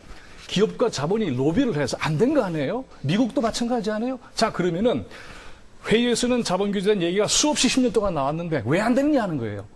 그린스펀까지도 G20의 가장 중요한 역할은 실행력이다. 자본 규제 얘기 10년 했어요. 근데 안 해. 왜 안 해? 교수님, 제가 이런 문제를 교수님같이 지금 말씀을 하시면 바로 시민운동의 교수님하고 제가 역할은 2시간, 3시간 예, 할 수 있는데 지금 우리가 그렇게 회의를 하시면 안 되잖아요. 예, 너무 여러 가지를 말씀하시기 때문에 제가 부득불하게 좀 대응을 해야 되겠는데요. 저희 목소리 듣습니다. 안건 있으면 주세요, 저희한테. 그리고요, 지금 말씀하신 부자 감세는 G20 의제가 아닙니다. G20가 그걸 외면한 게 아닙니다. G20는 아까 말씀드린 대로 2008년 위기에 대한 아주 그 깊은 성찰이 나왔기 때문에 위기의 원인에 대해서는 모든 나라가 제시했는데 우선순위가 아닙니다. 말씀드린 대로 금융 시스템이 망가지고 은행의 과도한 위험스러운 행위를 적절히 제어하는 뭐 이런 것들이 주로 과제죠. 그런데 과제는 다 나와 있어요. 그러니까 의제가 아니신 어떤 정치적인 걸 가지고 그렇게 하지 마시고요. 네. 투기 자본이나 금융거래소 문제가 적절히 제기되고 있다는 거 아시잖아요. 제기되는 것과 그것이 20개 나라가 다 합의해가지고 최종 합의되는 건 다른 문제입니다. 그런 아까 말씀하신 문제들이 전부 다 G20 다른 나라에서 제기가 되고 있고요. 홍보 문제를 말씀하셨는데 제가 하나만 말씀드릴게요. 여기 지금 민간 연구소에서 하는 20몇 조가 옳다, 그렇다. 제가 그건 아까 말씀드렸는데 방법론에 따라 다들 생각이 다를 수 있는데 김상조 교수님 말씀하신 저는 말씀드리고 싶은 것이 지금 제가 계속 말하지만 당대 이슈 중에서 가장 중요한 문제를 하는 거고요. 의장입니다. 네. 그리고 G20이 위기가 아주 지금 발등에 불이 떨어져서 누구나 국제 공조를 말할 시기에 의장하기는 쉽습니다. 거기에 대한 그 절박감이 있기 때문에 지금은 세계 경제가 숨을 약간 돌리고 과거보다는 각자 자기 이익을 좀 추구하려는 경향이 있는 시기에 가장 그 이행이 많은 시기에 우리가 의장을 한다는 것이 우리 지적으로 우리 역량을 보여줄 수 있는 것이고 그것은 어떤 그 간접적인 효과도 물론 있습니다만은 우리 자신감이고 그다음에 그 과정에서 쌓이는 국제적인 네트워크 그다음에 그런 그 종사자들이나 우리 정부만 하는 게 아닙니다. 이 일을 민간 연구소도 하고 그 과정에서 얻은 자신감 이런 것들이 그거는 사실 무형인 것이고요. 이 네. 유형의 20몇 조하고는 상대가 안 되는 것입니다. 네, 잘 알겠습니다. 자, 안건에 대한 얘기가 좀 고맙습니다. 근데 한마디만 짧게만 할게요. 네, 김 교수. 네. 네, 이제 G20 정상회를 우리가 어떻게 활용할 것인가 이 부분에 대해서 좀 얘기를 하겠습니다. 이제 의제 얘기도 나올 텐데요. 이제 아까 시민들도 얘기를 했고 환율 문제, 미국과 중국 간의 환율 문제에 관심들이 많이 있는 것 같습니다. 그러니까 이제 위안화를 절상하라는 것이 미국의 압력이고 또 중국은 그에 대해 선뜻 응하지 않으면서 보복관세 물리는 것에 대해서는 반발하고 있고 정 국장님 이 양국이 이렇게 미국과 중국이 환율에 거의 사활을 걸다시피 이렇게 문제 제기를 하고 방어를 하려고 하는 이유는 뭔지 좀 쉽게 좀 설명을 해 주시죠. 예를 들어서 1930년도 대공황 당시에는 환율이라는 게 없었습니다. 기본적으로 근본위제, 고정환율제로 운영되고 있었기 때문에 그 당시에 각국들이 경제위기 상황에서 자국의 이익을 지키기 위해서 상대방으로부터의 수입을 차단하려는 높은 보호관세를 매기기 시작했습니다. 그래서 다 망해버린 거죠. 그런데 지금은 변동환율제 하에서 환율이라는 것을 미국에 수출하는 국가들이 경쟁적으로 끌어올림으로써 말하자면 자기의 국익을 방어하고자 하는 노력이 줄기차게 진행 중입니다. 말하자면 미국으로서는 예를 들어서 올 들어서 상반기만 하더라도 2,400억 달러의 무역 적자를 봤는데 그중에서 46%가 중국으로부터의 무역 적자입니다. 그러니까 어떻든 미국의 입장에서 보면 예를 들어서 중국, 지금 무역 흑자 보는 나라 대부분이 독일을 제외하고는 대부분이 미국에서 벌고 있는 흑자죠. 그러니까 미국이 최종 소비자로 놓고 말하자면 중국도 미국의 석자를 가져가고 한국도 그렇고 일본도 그렇고 대부분은 뭐 대만도 말할 것도 없고 미국으로부터 흑자를 가져가는 것이죠. 그러니까 미국으로서는 어떻든 자기들의 경제를 살리기 위해서 양적 완화라는 것까지 해서 돈을 풀게 되고 하는데 결국에는 이 경쟁 말하자면 자기 나라 수출하는 국가들이 환율을 과도하게 저평가함으로써 환율을 끌어올림으로써 말하자면 미국을 가난하게 만들고 있다고 느끼는 겁니다. 그래서 이런 환율 시스템이라는 것이 마치 1930년도의 보호무역과 비슷한 거 아니냐. 너희들 환율을 현실화해서 미국에 대한 수출을 조금은 줄여다오라는 요구를 내놓고 있는 거고 각 국가들은 위기에서 벗어나기 위해서는 어떻든 미국 시장의 물건을 팔아야 되니까 팔려다 보니까 경쟁적으로 높은 환율을 유지하려고 하는 동기가 있죠.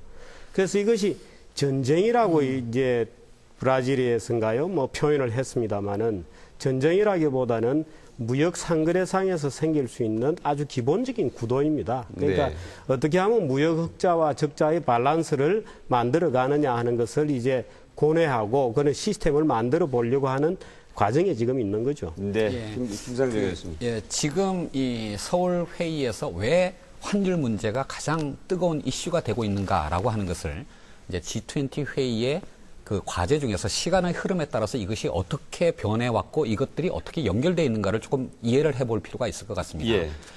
이 G20 회의가 이제 2008년 말에 이제 생기면서 다뤄야 할 과제가 단기, 중기, 장기 이렇게 세 가지의 성격의 과제가 있었다고 생각이 됩니다. 단기 과제는 뭐냐면 뭐 진짜 1930년대 대공황을 방불케 하는 그런 위기가 바로 눈앞에 온 상황에서 그거를 막기 위해서 재정과 금융의 측면에서 이제 돈을 푸는 확장 정책을 하는 것이 이게 단기 과제였습니다. 이것에 대해서는 20개 나라가 아주 쉽게 동의를 했습니다. 당장 살아야 되니까요. 그리고 이제 두 번째 과제가 이제 중기적인 과제가 뭐냐면 이 글로벌 금융위기를 일으킨 직접적인 원인이라고 할 수 있는 미국의 서프라임 모기지와 같은 그런 어떤 그러니까 금융산업의 문제나 감독 시스템의 어떤 그 미비점을 개선하기 위한 이런 노력들이 이제 중기적인 과제로 진행되어 왔고요. 사실은 이 서울회의에서는 그 문제는 별로 논의되지 않을 정도로 이미 합의가 됐고 또 각국이 이미 제도화하는 데 성공했습니다. 예. 마지막으로 이제 남은 것이 뭐냐면 이런 글로벌 금융위기를 일으킨 근본적인 원인에 대한 이제 대책들이 남았는데 그것이 뭐냐면 지금 이 각국 간의 경상수지의 어떤 불균형이 장기적으로 지속되는 이런 글로벌 임밸런스, 국제적 불균형의 문제를 어떻게 조정할 것이냐 또는 IMF와 같은 이런 국제기구의 의사결정 시스템을 어떻게 개혁할 거냐 또는 더 나아가서 기축통화 시스템을 어떻게 만들고 그리고 더 나아가서 이제 헤지펀드 이제 이런 단기적인 어떤 투기 자본의 이동 문제 이런 것들을 어떻게 다룰 거냐라고 하는 장기적인 과제만 사실 서울 회의에서 남은 거거든요. 그런데 이 장기적인 과제라고 하는 것은 초반부에 돈을 푸는 것처럼 그렇게 20개의 모든 나라들이 쉽게 합의할 수 있는 성격들의 것이 아니고 20개의 나라가 모두 다 같은 정도의 발언권을 가지는 이슈들도 아닙니다. 근데 바로 그렇기 때문에 사실은 우리가 G20 회의가 아니라 이제 G2 회의로 바뀌었다라고 얘기할 정도로 사실은 이게 이제 그러니까 세계 국제 경제 질서의 근본적인 재편과 관련해서 정말 초강대국들 몇몇 나라의 그런 어떤 이해관계 속에서 이 문제들이 그러니까 막 뒤에서 커튼 뒤에서 이제 논의되는 것이 현실이고요. 물론 그 과정 속에서 우리가 의장국으로서 이런 의제에 대해서 조정도 하고 그리고 그들이 관심이 없는 새로운 어떤 이슈들도 제기하는 이런 과정을 통해서 국가의 어떤 이익을 높이는 것도 굉장히 중요한데요. 그 부분에 관해서 우리가 할 수 있는 것에 관한 한계를 분명히 인식하는 것도 굉장히 중요하다고 생각을 합니다. 저희 시민들에게 이 환율 문제가 왜 중요하고 왜 G20에서 얘기에 대해서 좀 쉽게 설명해 드려야 될 것 같아요. 들으니까 저도 헷갈리는데 그렇게 말씀하시니까 저 두 가지 말씀드리겠습니다. 예, 얼마나 환율이라는 게 말이죠. 설명하시는지 제가 한번 들어볼게요. 환율 우리는 무역 흑자국입니다. 그러니까 무역 흑자국들이 지금 환율 조정에 대한 압력을 받고 있거든요. 근데 개별적으로 압력을 받은 말이죠. 만약에 우리나라가 환율을 좀 조정한다. 지금 흑자를 좀 줄이기 위해서요. 그러면 같은 무역 흑자국인 중국, 일본, 독일이 있습니다. 근데 불행하게도 중국, 일본, 독일하고 정확히 경쟁을 하고 있어요. 자동차 산업에서 경쟁하고 있고요. 조선 산업에서 경쟁하고 있어요. 우리만 혼자 조정하기도 우리는 굉장히 타격을 봅니다. 근데 만약에 G20이라고 하는 어떤 협의체 속에서 무역 흑자국들이 같이 환율을 좀 조정해가지고 어떻게 좀 인별로 조정해보자 그러면 상대적으로 우리 피해는 좀 줄어듭니다. 왜냐면은 적어도 대미 수출에서는 좀 불리할지 모르지만은 다른 나라 경쟁국과의 관계에서는 좀 불리함을 줄일 수 있어요. 같이 조정하니까요. 그래서 1대1로 하는 것보다는 다 같이 모여서 하는 게 중요하다는 게 첫 번째고요. 두 번째는 환율 전쟁이 벌어지면 환율의 급등락이 굉장히 심해집니다. 우리 기업들은요, 지난 2년 동안 환율이 900원대에서부터 시작해서 1600까지 왔다 갔다 했어요. 고환율과 저환율에 대해서 이제는 상당히 내성 길러져 있어요. 근데 기업들이 계속 끊임없이 주장하는 바는 급등락은 좀 막아달라는 겁니다. 근데 환율 전쟁이 벌어지면 급등락이 벌어지거든요. 그게 기업에 굉장히 피해를 주고 그게 서민 생활에 주름을 주게 됩니다. 그런 차원에서 G20라는 차원에서 합의가 되면 그 등락폭을 상당히 줄이기 때문에 우리 경제 안정에 도움이 되고요. 서민 생활에도 그만큼 도움이 된다고 생각합니다. 지금 경주에서 열린 재무장관 회의에서 말이죠. 아까 김 교수님 말씀하셨습니다만 경상수지 목표제를 도입하는 데 합의를 했는데 이번에 어떻습니까? 어떻게 이게 구체적인 어떤 실행 방안이 나올 수 있습니까? 아까 우리 김상조 교수님께서 잘 정리를 해주셨어요. 지금 이번 서울 정상회의에서 중요한 과제가 세계 경제 위기의 근본적인 원인 중에 하나가 세계 경제 불균형 성장입니다. 흑자국은 계속 구조적으로 흑자가 되고 적자국은 적자를 계속 따는 그런 구조적인 문제가 있어서 그거를 해소하기 위한 거시경제 공조 체제에 대한 나라별 이제 행동 계획을 서울에서 논의하는데 제가 그런 쪽으로 잘 지금 해오고 있는데요. 최근에 이제 세계 경제 회복이 좀 더디면서 몇몇 나라 중심으로 이제 환율 문제가 좀 많이 불거졌습니다. 그래서 저희로서는 환율이라는 것이 물론 중요하죠. 그렇지만 환율 하나만이 아니고 이 세계 경제의 불균형 문제를 해결할 수 있는 이 공조 틀을 마련하는 것이 G20에서 가장 중요한 과제인데 환율이 너무 이렇게 지난 경주 재무장관을 전후에 한 2, 3주를 보면 거의 매일 국내외 신문에서 환율 전쟁 이런 말들이 나오고 그랬는데 경주에서 우리가 합의한 것이 환율을 일단 시장 결정되는 원칙을 우리가 합의를 했고요. 그다음에 각 나라가 아니 이제 자기 경제의 펀더멘탈에 맞는 그런 시장 결정 원칙을 했고 두 번째로 경쟁적으로 인하를 하지 말자. 여기에 대한 합의를 했습니다. 경쟁적으로 우리 평가제를 하지 말자. 그다음 세 번째로 선진국도 이런 환율 기축통화국들이죠. 이 환율의 과도한 변동이나 어떤 무질서한 변동이 주는 위험에 유념한다. 그럼 뭐 결국 신흥국으로 자본 이동이 너무 급작스럽게 변동성이 되는 것에 대해서 유념한다는 것입니다. 그래서 우리가 거기에 대해서 합의를 했고 이 경상수지 보다 넓게 보면은 이제 자본 수지도 포함되는 거겠습니다만은 이 지속 가능하고 균형되려면 이렇게 아주 큰 규모의 불균형이 계속 이렇게 축적되는 문제는 해결해야 된다. 여기에 대한 우리 다자 협의의 틀을 우리가 짠 것입니다. 그래서 구체적으로 얼마나 큰 이렇게 불균형이 어느 일정 기간에 지속되는 걸 우리가 아주 과도한 불균형으로 볼 것인지에 대해서는 저희가 경주에서 구체적인 수치까지 합의는 못했습니다. 그렇지만 이제 가이드라인을 계속 앞으로도 우리가 이제 다양한 방안을 포함해 논의를 할 거고요. 서울에서 어느 정도까지 더 합의가 되느냐는 뭐 지켜봐야 되겠습니다만 노력을 계속 하고 있습니다. 네. 아까 얘기를 하려다가 제지를 당해서 얘기를 못했습니다만. 의도적인 거는 아니요. 다시 돌아가는 아니 돌아가는 게 돌아간다고 생각하지 마시고요. 왜냐하면 그 주제는 이것과 결합을 해야 되기 때문에 그래요. 아까 결합을 시켜서 말씀드려요. 그럼요. 이승철 전문의 같은 경우는 그만하시죠 그랬는데 그런 태도가 말하자면은 이런 G20를 바라보고 있는 기업의 시선이라면 굉장히 우려스러워요. 뭐냐면은 아까 이제 김 국장님이 설명을 잘하셨어요. 그런데 거기에서 보면은 G20의 의제는 아니다. 소득 불평등, 불균형을 수정하는 문제는 그래서 문제를 제기하는 거죠. 그런지 잠깐만요. 환율 문제도 그렇고 금융 시스템 문제도 그렇고 소득 불평등 문제를 시정하는 것과 결합시키지 않으면 서민들의 삶은 개선되지가 않아요. 그렇기 때문에 환율, 금융 시스템 다 지난 10년 동안에 겪어왔던 문제이기 때문에 거시적인 차원에서 구조적으로 이미 개편하게 되어 있던 거잖아요. 솔로는 깔려 있어요. 이것이 무엇과 결합해야만 서민들의 생활에 역동성을 줄 수 있느냐? 당연히 소득 불평등 이걸 시정하는 문제죠. 그래서 그렇게 소리 높여 외치는 것 아닙니까?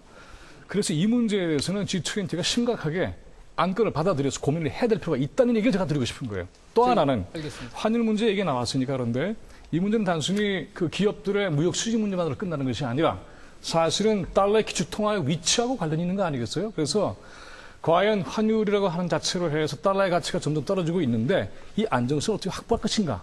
동시에 우리가 달러의 의존 시스템을 어느 정도로 정리해낼 것인가 하는 문제가 심각하게 정리되어 있잖아요. 자, 그렇다면 이 문제도 역시 마찬가지로 우리의 자산을 우연부담 분산시키면서 동시에 소득 불평등을 시정할 수 있는 것과 결합시키는 안전망을 구축해 나갈 때에 비로소 의미 있는 선택이 된다는 거죠. 그래서 제가 직접적으로 아까 말씀드린 것이 뭐 감세나 이런 문제를 제가 직접적으로 말씀드린 게 아까 김 교수님 말씀하신 소득 불균형 문제를 해결해야 된다는 게 G20 과제로서는 지금 명시적으로 소득 불균형 이런 형태로 안 돼 있지만 G20는 그 문제를 제1차적으로 다루고 있다고 봅니다. 왜 그렇습니까?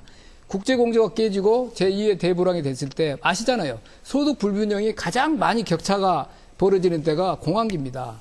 경제가 불황에 빠지면은 그건 진위계수나 이런 걸 보면 역사적 사실이고, 일단 경제가 어려워지면 실업 늘어나고요. 그건 뭐 너무나 분명한 사실이기 때문에 G20이 지금 국제 공조를 통해서 이런 불균형 해결하고 환율하고 그다음에 자본 이동의 변동성 이런 문제를 다루는 것 자체가 사실은 소득 불균형이 급격히 악화되는 걸 막기 위한 그 공조 시스템이죠. 그리고 지금 말씀하신 과제들이 자본 이동의 변동성, 그다음에 국제 통화 체제의 불안전성 이런 것들을 읽어보시면은 이제 시민 사회나 이런 입장에서는 더디다고 생각할 수 있겠죠. 그 합의가 이루어지는 것이 과제로 다 들어와 있어요. 그런 과제들이 점점 아까 우리 김상주 교수님 말씀한 대로 급한 건 먼저 하고 조금 숨 돌릴 수 있는 것들은 시간을 가지고 의제화로 돼서 앞으로 다뤄질 거다 이렇게 생각합니다. 네, 환율 정책에 관해서 제가 한 말씀만 더 드리겠는데요. 이게 쉽게 해결될 수 없는 근본적인 문제라는 것을 다시 한번 좀 말씀을 드리고 싶은데요. 뭐냐면 그러니까 2차 세계대전이 끝나고 난 다음에 IMF를 처음 만들 때 두 개의 안이 사실은 대립을 했습니다. 하나가 이제 미국이 낸 화이트 안이고 또 하나가 뭐냐면 영국의 이제 케인스가 낸 케인스 안이었는데 이 두 안의 근본적인 차이가 뭐냐면 그러니까 미국의 안은 뭐냐면 국제 수지 불균형이 생기면 적자국이 그것을 조정하는 부담을 지도록 만들었어요. 네. 그렇지만 이제 케인스는 그러니까 어떤 애냐면 흑자국도 적자국도 동시에 그것의 조정을 부담하는 그런 어떤 시스템을 줬는데 당연히 이제 미국이 주도하는 IMF 시스템이었기 때문에 적자국만 그 부담을 지는 그런 방식으로 만들어진 것이 지금의 오늘날의 어떤 국제 경제 질서의 기본입니다. 근데 이 원칙에서 유일한 어떤 예외가 되는 나라가 바로 미국이에요. 왜냐하면 미국은 국제 수지 적자를 계속 하더라도 기축 통화인 달러를 계속 찍어내기만 하면 바로 그 어떤 긴축 정책이라는 비용의 부담 없이 경상수지 적자를 계속할 수 있는 유일한 나라거든요. 근데 이제 이게 바로 오늘날의 환율 전쟁을 일으키게 되는 근본적인 배경이 되는데 문제는 뭐냐면 지금의 미국은 뭐냐면 역시 이 환율과 전쟁의 문제가 나왔을 때 자국 내의 어떤 긴축 정책이라는 정책적 선택을 하지 않습니다. 바로 그러니까 어저께 얘기했던 것처럼 다시 8개월 동안에 6천억 달러의 양적 완화 정책이라는 돈을 푸는 정책을 계속하고 있는 거예요. 그렇기 때문에 이제 미국은 뭐냐면 미국의 달러화는 이런 기조하에서 계속 약세를 보일 수밖에 없는 것이고 중국은 힘이 있으니까 위안화를 그거에 상응하는 속도로 끌어올리지를 못합니다. 결국은 이 두 강대국의 국익의 어떤 충돌 속에서 문제가 되는 것은 뭐냐면 바로 우리나라와 같은 나라들이 가장 구조조정의 어떤 비용 부담을 가장 많이 지게 되는 그런 어떤 위치에 왔다라는 것이고요. 이런 어떤 위험성에 관해서 우리가 단순히 의장국이기 때문에 우리의 국익을 내세우지 못한다 이런 태도가 아니라 이런 상황 속에서 우리의 환율 정책과 금리 정책을 어떻게 운영해야 되는지 그것에 대한 딜레마를 정부가 좀 더 국민들한테 솔직하게 얘기할 필요가 있는 거예요. 이게 서울 정상회의를 한다고 해서 이 G2 두 나라 간의 환율 전쟁이 종식될 수 없는 근본적인 어떤 한계가 있는 문제라는 겁니다. 그래, 김 교수님 말씀대로 근본적인 한계가 있고요. 그것은 여러 가지 이론들이 있고 복잡한 문제입니다. 그런데 그것을 정부 자신도 어떻게 해야 될지를 늘 고민 중인 문제를 마치 모범 답안을 가지고 국민들에게 내놓지 않고 비밀을 유지하는 것처럼 그렇게 얘기하시면 안 되죠. 그러니까 언제나 그것은 이런 문제가 있다라는 사실 자체를 얘기를 안 한다라는 문제가 문제가 있다는 얘기죠. 그런 사실이 있다는 것은 대한민국 사람들이 다 알죠. 중기적으로 김 교수님 말씀하신 거 맞습니다. 아니요, 제가 하나만 여쭤볼게요. 그러면 경주회의에서 시장 친화적 환율하고 시장 결정적 환율이라고 그 표현이 더 강화된 것에 관해서 정부로서는 굉장한 성과라고 말씀을 하셨는데요.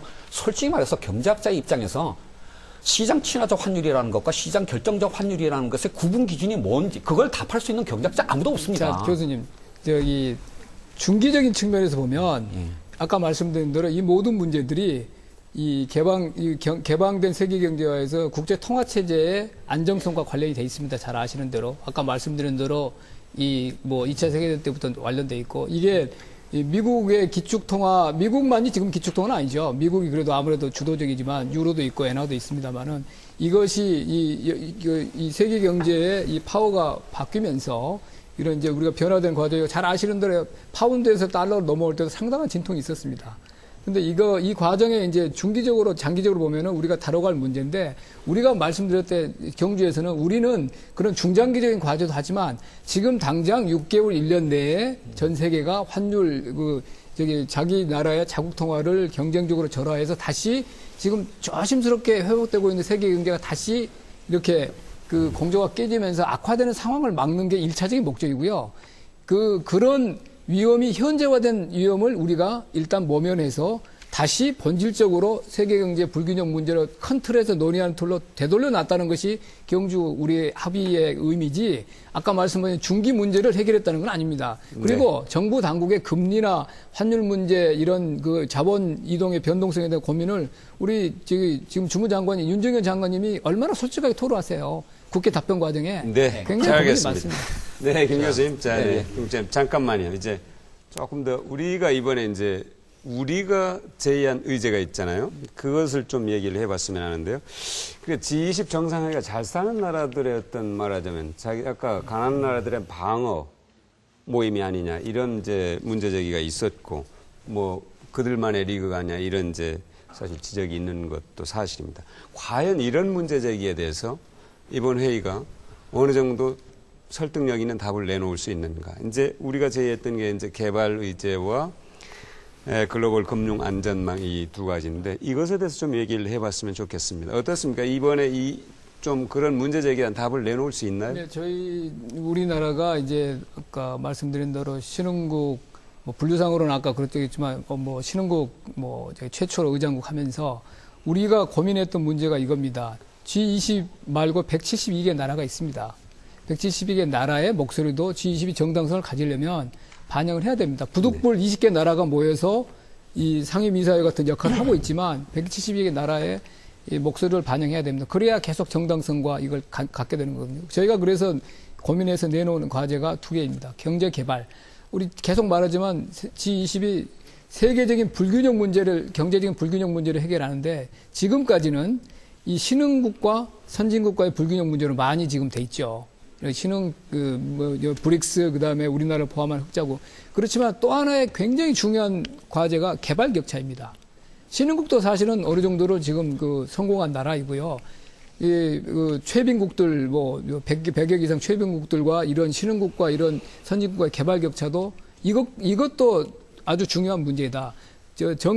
정말 전 세계 경제의 균형 성장을 논의하려면 개발 격차를 해소해야 된다. 그러면서 나온 게 우리가 경제 개발 문제입니다. 그리고 우리가 개발을 지난 30-40년 동안에 아주 개발도상국에서 우리 나름대로 방식을 통해서 여기까지 온 그런 경험도 있기 때문에 그리고 우리가 아까 말씀드린 대로 아프리카, 라틴 아메리카, 이 동남아시아 가서 G20가 아닌 나라들한테 목소리를 들었을 때 가장 많이 요청했던 게 개발 과제예요. 거기에 대한 우리가 호응을 하면서 이번에 개발 과제를 하면서 기존의 G8에 다뤄왔던 원조 중심의 그런 개발보다 경제 성장이나 어떤 근본적인 성장 동력을 확충할 수 있는 그런 소위 말한 일종의 서울 컨센서스입니다. 일종의 워싱턴 컨센서스는 다른 우리 개발 과제, 우리 과정이 워싱턴 컨센서스 그런 건 좀 달랐잖아요.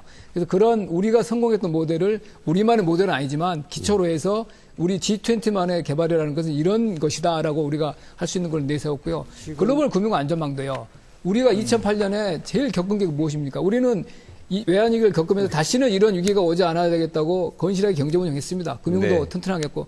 그렇지만 기축통화가 아니기 때문에 과도한 자본 변동성이 생겼기 때문에 우리가 2008년에 그런 위기를 겪었잖아요. 그래서 우리는 외환보유고도 있고 나름대로 대비를 해왔지만 우리 말고 많은 국가들의 자본 변동성 때문에 고난을 받습니다. 그래서 IMF 프로그램을 조건이 없고 건실하게 경제 운영을 하는데 다만 국제 자본의 변동성 때문에 자기가 그냥 잘못 없이 당하는 그런 어려움을 기축통화나 아니면 전 세계 경제 자본주의의 주도적으로 이끄는 나라들이 일정 부분 공유를 하고 책임을 같이 우리가 나눠 갖자. 그러면서 IMF 프로그램을 고친 거고요. 이거는 IMF의 조건이 달린 그 프로그램 때문에 가장 고생했던 나라가 이 프로그램을 우리는 그 프로그램을 혜택을 받을 일이 별로 없겠죠. 우리가 튼튼하게 경제 운영을 하니까. 그런 거. 그 다음에 거기보다는 약간 더 떨어지지만 PCL이라고 그래서 이런 약간의 조건이지만 기존의 IMF 프로그램보다 훨씬 더 약한 프로그램을 만드는 것은 이거는 일종의 이 당한 나라가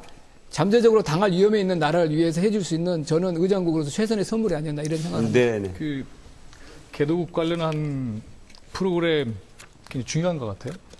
사실 이게 처음은 아니고 월드뱅크가 만들어졌을 때도 이제 이런 그 발상이 시작됐던 것이고 다 중요한 경험을 나눈다는 데서는 의미가 있어요. 근데 저 두 가지 얘기를 좀 지적을 해보고 싶은데 그것도 역시 마찬가지로 자본에 대한 투기적 방만함을 규제하는 문제와 직결되어 있죠. 그러니까 G20도 이미 1999년에 동아시아의 여러 가지 문제를 겪으면서 정리된 내용들이 그렇게 돼 있는 거 아니에요? 자본의 투기적 방만함을 규제한다는 것은 금융자본의 영향력을 규제하는 거죠. 이것이 정리되지 않으면 개발도상국에 대한 경제적 지원도 자칫 또 역시 금융자본에 지배되는 그런 구조로 빨리 들어갈 수 있는 가능성이 높게 되는 거죠. 그래서 이 문제는 연동되어 있습니다. 그래서 그런 문제에 대한 철저한 그런 구조개혁이 필요한 것이고 IMF 얘기를 하셨는데 아까 이 국가공무원으로서의 얘기로 굉장히 정직한 얘기를 들었다는 생각을 드는 게 당했다라는 말을 했단 말이죠. IMF 체제의 컨디셔널리티라고 하는 조건이 붙은 돈에 대해서 당한 거죠, 우리가. 그래서 사실은 그 당시에도 보면은 긴축재정, 그 다음에 이자율을 높게 책정해서 기업들 무너지게 했잖아요. 이게 이제 말하자면 IMF의 체제에 대해서 비판했던 모든 사람들의 목소리 아니겠어요? 스티글리츠도 거기에 지탄하고 있는 것이고. 이렇게 돼서 지금 한 것은 IMF 인출권 정도 늘리는 것인데 그런 컨디셔널리티에 대한 경제학적 기초를 바꿔야 되는 것이고 또 이러한 컨디셔널리티를 꼬리 붙은 돈으로 해서 가난한 나라들 갖다 쥐어짜는 이런 것들도 철저하게 개혁해서 책임도 묻고 그리고 자본의 움직임에 대한 정리도 해내야만이 개발도상국에 대한 지원이 아주 의미 있게 성장할 수가 있다.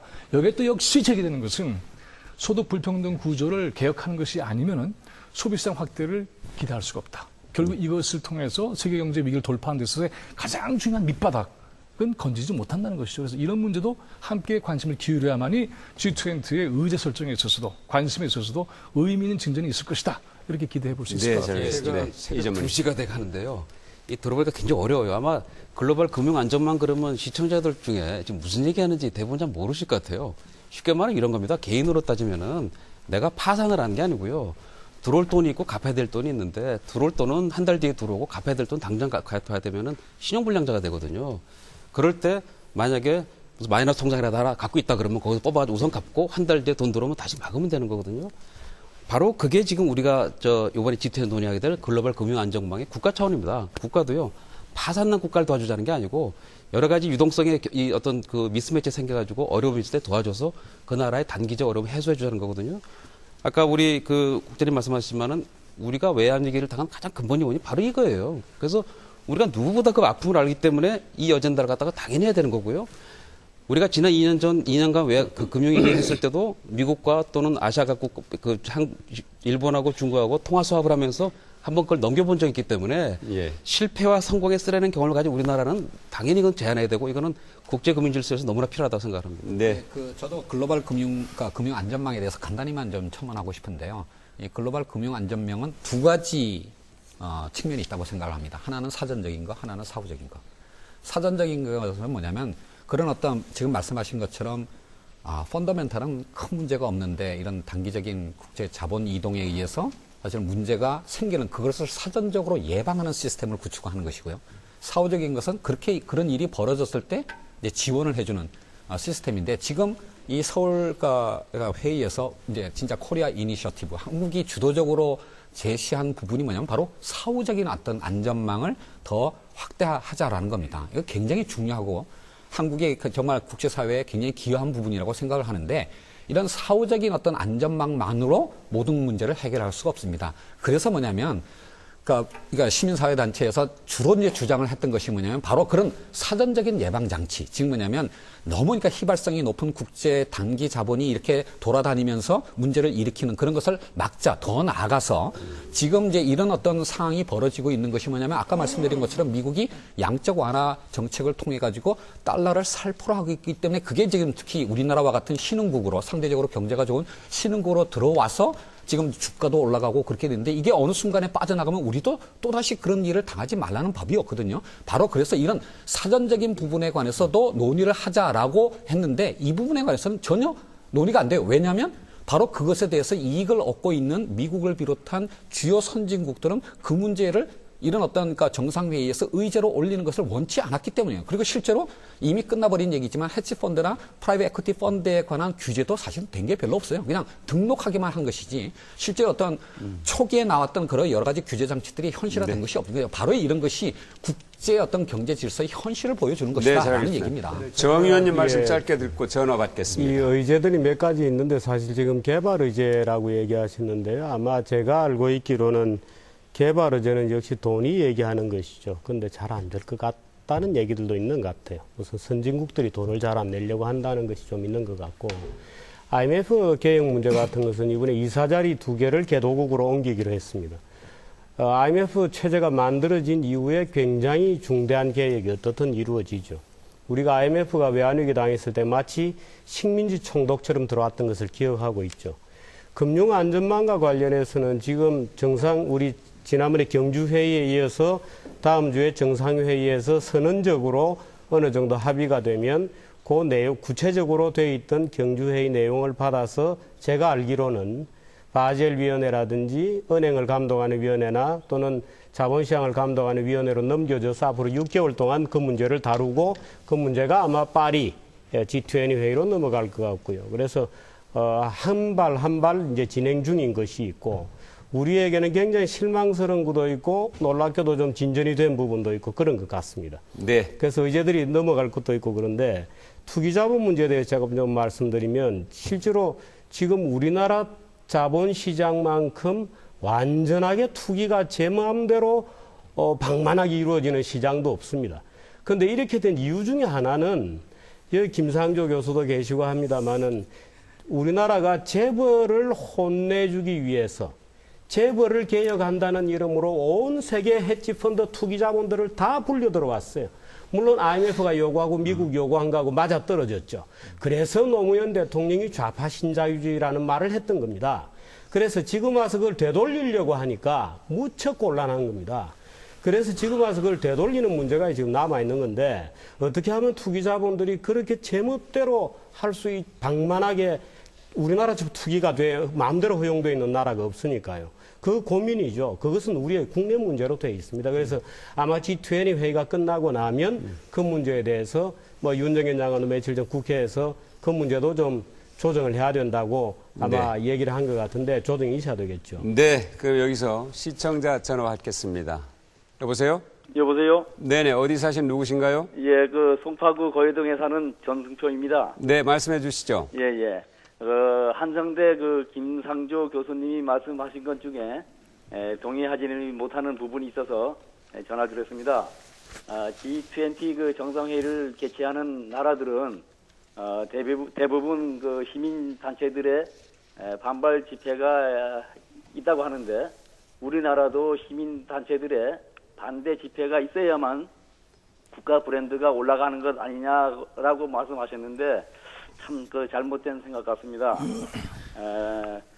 반대를 하는 일부 시민단체들의 집회가 전체 시민단체들을 대변하는 것인 양 보이는 것은 아주 잘못된 것 같습니다.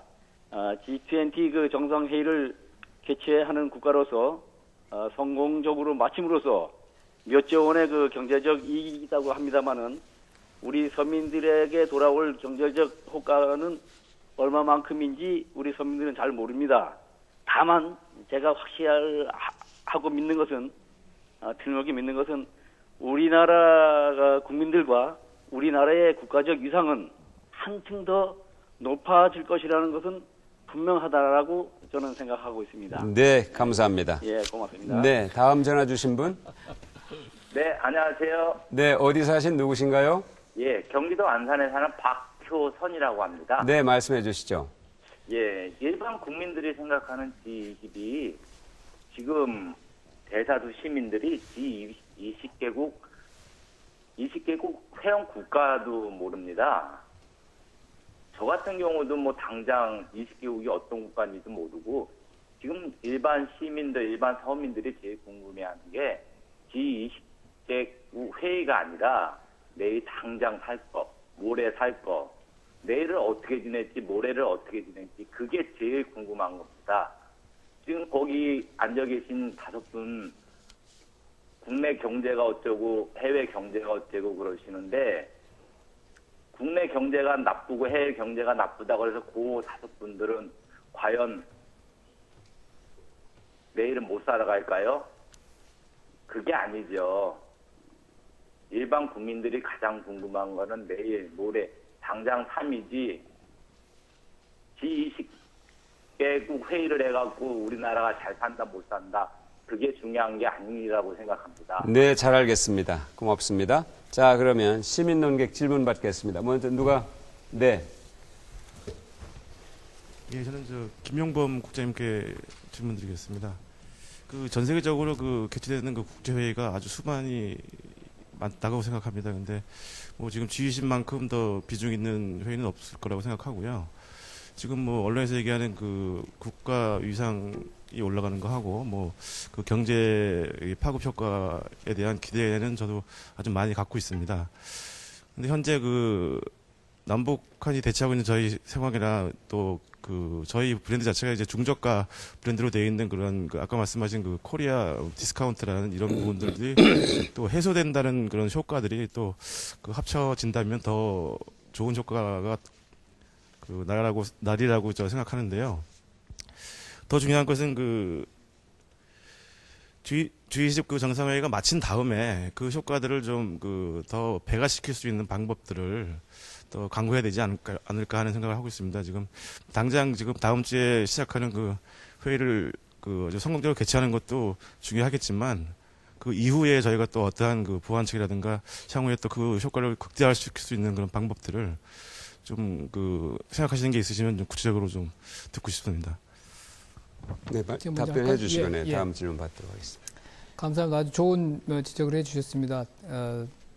아주 중요한 포인트인데 우리가 전 세계 이목이 집중되고 실질적인 회의를 남북이 대치된 상황에서 또 개최한다는 특수성이 있습니다. 그래서 한국은 지금 여러 가지 면에서 어떤 대규모 회의를 행사 측면에서 잘 치르고 이런 데 대해서는 정평이 나 있습니다. 그 측면에서는. 그렇지만 아까 제가 말씀드린 대로 고도의 지적 능력과 조정 능력이 요구되는 이런 회의도 할 수 있을까? 여기에 대해서는 기회가 별로 주어지지 않았고 이번에 우리가 기회가 주어졌고 이번에 이거를 우리가 훌륭하게 치러내면은 그 부분에 대해서 우리가 지금까지 쌓아온 역량을 전 세계에서 정당하게 대접받는 그런 기회가 될 것 같고요. 우리가 국가 브랜드 이야기를 하는데 수치적으로 보면 기업이나 정보 인프라나 이런 교육 같은 부분은 굉장히 높습니다. 점수가.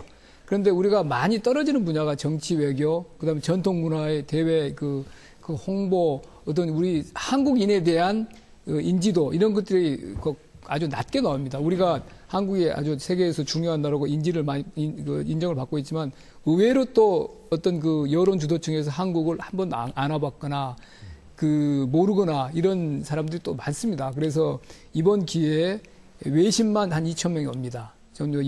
언론이 전체 한 4,000명 오시는데 보면 제 생각에 한 7,000 내지 10,000건 정도의 기사가 나갈 겁니다. 한 일주일 사이에. 그럴 때 우리가 얻게 되는 이런 그렇고 그다음에 기업 홍보 효과를 말씀드렸습니다만은 우리가 어떤 제품을 살 때 효용도 사지만 이미지가 중요합니다. 그런 측면에서 많이 기대가 될 것 같고 굉장히 중요한 말씀이 회의 끝나고 나서 우리가 이런 효과를 어떻게 할 것이냐. 여기에 대해서는 의장국은 이제 이번 회의 끝나고 우리가 물러나지만 내년에도 이제 전직 의장국 자격으로 또 우리가 참여를 합니다. 그때 이번에 쌓은 우리가 네트워크나 인재들이나 어떤 역량들을 다 우리가 활용을 해서 계속 한번 의장 해본 사람은 국제회의가 어떻게 진행되는지 이제 소상히 알지 않습니까? 그때 이전 의장국을 안 해본 대로 다시 돌아갈 것이 아니고 이 쌓인 역량을 계속 이렇게 온전하면서 더욱더 이렇게 국제적으로 우리 중요한 일원으로서 활동할 수 있는 기반을 쌓아 나가야 되겠습니다. 네. 다음 질문하실 분. 네. 네, 질문해 주시죠. 예, 저는 김민동 교수님께 여쭙고 싶습니다. 저는 가정주부입니다. 집들이 초대를 한다고 할 때 대청소를 하거나 아니면 심지어는 아이들한테까지도 손님들 오시면 예의를 갖춰서 행동하라는 이제 주의를 주고는 하는데요. 교수님 토론 모두에도 말씀을 하셨는데 그 G20을 정부에서는 선진국으로 향하는 무대로 여기고 있는 것 같다라는 말씀하셨고 며칠 전 모 사설 그 칼럼에서는 그 우리 서민들의 삶을 고민하기보다는 우리 그 후진국으로 갈 수 있는 이 상태를 국민들이 말할 수 있는 발언권을 이 상태로 막고 간다면 후진국임을 입증하는 것이 될지도 모르는 무대가 될 수 있다라는 말씀을 하셨는데요. 제가 봤습니다. 그렇다면 지금 무대를 막을 올리기 일주일 전 시점에서 과연 어떻게 회의를 준비하는 것이 그 후진국을 입증하지 않는 방법이 될 수 있을까요? 말씀해 주시기 바랍니다. 참 좋으신 질문이에요. 그 사람이 먹고 살면 쓰레기 나오게 돼 있고 손님이 오면 쓰레기 치워야죠. 그러면 진짜 선진국은 어떻게 해야 되느냐 하면은 쓰레기를 배출하는데 신속하게 치우는 게 선진국이에요. 쓰레기를 내놓지 말아가 선진국이 아니라 이렇게 나오는데도 정말 선진국 수준답게 잘 처리하고 있구나. 이걸 보여주는 게 오히려 나은 방법이죠. 뿐만이 아니라 국가 브랜드라 성숙한 의식을 얘기를 하는데 손님 맞이를 잘하는 것이 중요한 게 아닙니다. 보다 중요한 것은 뭐냐면은 이 회의에서 무슨 문제를 다루고 있는지, 런던이나 피츠버그나 토론토에서 무슨 문제를 얘기했는지, 왜 거기 있는 사람들은 가정주부까지 나와서 G20에 문제 제기를 했는지, 어느 방송도 마찬가지입니다. MBC도 보여줘야죠. 런던, 피츠버그, 토론토에서는 시민들이, 가정주부들이 이런 요구를 했더라. 소득 불평등에 대한 그 시정을 이렇게 얘기했더라. 감시철의 그 부자 감세 문제를 이렇게 전개했더라. 이런 거 보여줘야 됩니다. 아, 그렇구나. 나도 여기서 발언할 수가 있구나. 정부만 얘기하는 것은 아니로구나. 일반 시민들도 충분히 G20에 대해서 무슨 전문적인 경제 지식만 있어서 발언할 수 있는 것이 아니라 나의 아주 소박한 일상을 통해서도 나올 수 있는 경험을 가지고 정부나 국제사회에서 요구할 수 있구나. 이런 것을 보여주는 것이 정말 한국 사람들은 대단하다. G20 이거 진행하는 것만 잘하는 것이 아니라 세계 경제시 이렇게 빠삭하게 알아? 이것이 자기 일상과 이렇게 관계된 것을 이렇게 정확하게 알고 있어? 쓰레기 나오는 것? 이야, 이거 가지고 깨끗하게 처리하고 있구나. 이렇게 보여주는 것이 정말 멋있는 나라죠. 네네. 잘 알겠습니다. 이제 토론을 마무리해야 될 시간인데요. G20 정상회의는 세계 경제뿐만 아니라 우리 경제 그리고 우리 국민들의 실생활과도 아주 밀접한 많은 사안들을 다루고 또 방향을 정하는 회의이기 때문에 그 의미가 적지 않을 겁니다. 우리 국익에 맞고 국민의 실생활에 도움이 되는 내용으로 회의가 마무리되기 위해서는 어떻게 마지막 단계에서 또 점검을 하고 준비를 해야 되는지 마무리 발언 겸해서 해주시고요. 혹시 이 토론 중에 좀 미흡한 부분이 있었다. 내가 뭔가 더 얘기를 해야 되겠다. 그런 내용까지 포함해서 얘기를 해주시면 좋겠습니다. 김 국장님부터 시작해 주시죠. 아까부터 계속 이제 행사 기간 중에 이제 우리 그 시민들의 불편이라는 이야기도 하십니다만은, 아까 말씀드린 남북이 대치된 상황에서 세계적으로 제일 중요한 행사를 치러야 되는 상황에서 안전은 정부가 신경을 제일 먼저 써야 될 과제입니다. 그래서 그 과정에서 차량 이부제랄지 어떤 자발적 참여가 좀 필요하고요. 우리 과거에는 그 일률적으로 했습니다. 그렇지만 우리가 이거를 시민들의 자발적 참여를 통해서 할 수 있을 정도로 역량이 성숙된 것도 우리의 그 발전이라고 보고요. 그다음에 저는 정부는 국민들을 좀 많이 믿습니다. 우리가 이전에 큰 행사들을 했을 때 자발적으로 국민들의 협조와 호응 속에서 치러왔던 그런 저력이 있기 때문에 이번에도 그렇게 되리라고 보고요. 단기간에 다소간의 불편함이 훨씬 더 장기적으로 큰 효용을 가져올 것으로 믿기 때문에 그런 측면에서 국민들의 이해와 협조를 부탁드리고 있습니다. 네. 김민우 교수님. 노동상 괴롭히지 말았으면 좋겠어요. 한국 사회에서 가장 힘든 사람들의 목소리를 경청하는 국제회의가 됐으면 좋겠어요. 그래서 한국 사회가 부자가치 철회하고 금융자본에 대한 규제하고 금리 분산 정책 시행하고 모범적으로 신자유주의 체제를 극복할 수 있는 시스템을 만들고 국제사회에 대해서 G20에 대해서 봐라 우리 이렇게 하고 있다. 이런 것을 보여주면서 할 수 있는 회의가 된다면 저는 이것이야말로 우리나라가 나름대로 도약할 수 있는 매우 중요한 계기가 될 수 있을 것이다. 이렇게 생각해요. 네. 이재문님. 지금 네 번째 G20 회의를 하는데요. 소위 코리아 이니셔티브라 그래가지고 우리가 제안한 의제들이 상당히 많이 지금 논의되고 있고요. 또 처음으로 정상과 비즈니스 이 대표들 간에 또 회의가 있습니다. 그래서 그 어느 때보다도 알찬 회의가 된다고 생각을 하고요. 이 부분에 대해서 이왕이면 그 큰 행사라기 때문에 정말 국제적인 성공 사례로 보여줬으면 좋겠다라는 게 제 생각이고요. 그런 차원에서 많은 사람들이 이번에 동참하고 있습니다. 뭐 자원봉사자도 있고요. 또 뭐 여러 시민도 있고요. 심지어는 그 행사장 바로 옆에 있는 백화점은 30억의 매출을 포기하고 정부에서 그냥 장사해도 된다라고 그러는데도 그냥 자발적으로 문을 닫았어요. 아마 그 문을 닫고 쉬는 사람도 저는 이 G20의 성공을 위해서 그냥 자기 양보한 것 같아요. 거기 입장한 상인들도 다 그 희생을 하고 있고요. 그래서 가능한 한 많은 사람들이 이 행사가 성공하는데 도움을 줬으면 좋겠다고 생각을 하고요. 지금 오늘 제가 안타까웠던 건 뭐냐면은 경제학과 학생이 경제학과 수업을 들어서 C 받던 걸 B 받았으면 칭찬해줘야 되는데 너 왜 A 안 받았냐? 너 왜 수학은 안 들었냐? 이렇게 탓하기 시작하면 한이 없어요. 그래서 좀 잘하는 부분에 대해서 칭찬해준 모습을 보여줬으면 좋겠다는 생각이 들고요. 대한민국은 산업화와 민주화를 동시에 달성한 거의 유일한 국가입니다. 2차 대전 이후에요. 산업화에 대해서는 뭐 이론의 여지가 없어요. 민주화에 대해서는 사실 우리가 촛불신이 여러 가지 해가지고 약간 회의적인 시각이 있는 것 같습니다. 우리는 아주 자신합니다만 이 부분에 대해서 정말 성숙된 민주화가 어떤 것인가를 보여주는 그런 모습을 보여주면 좋겠고요. 아까 쓰레기 나오는 거 말씀하셨지만요.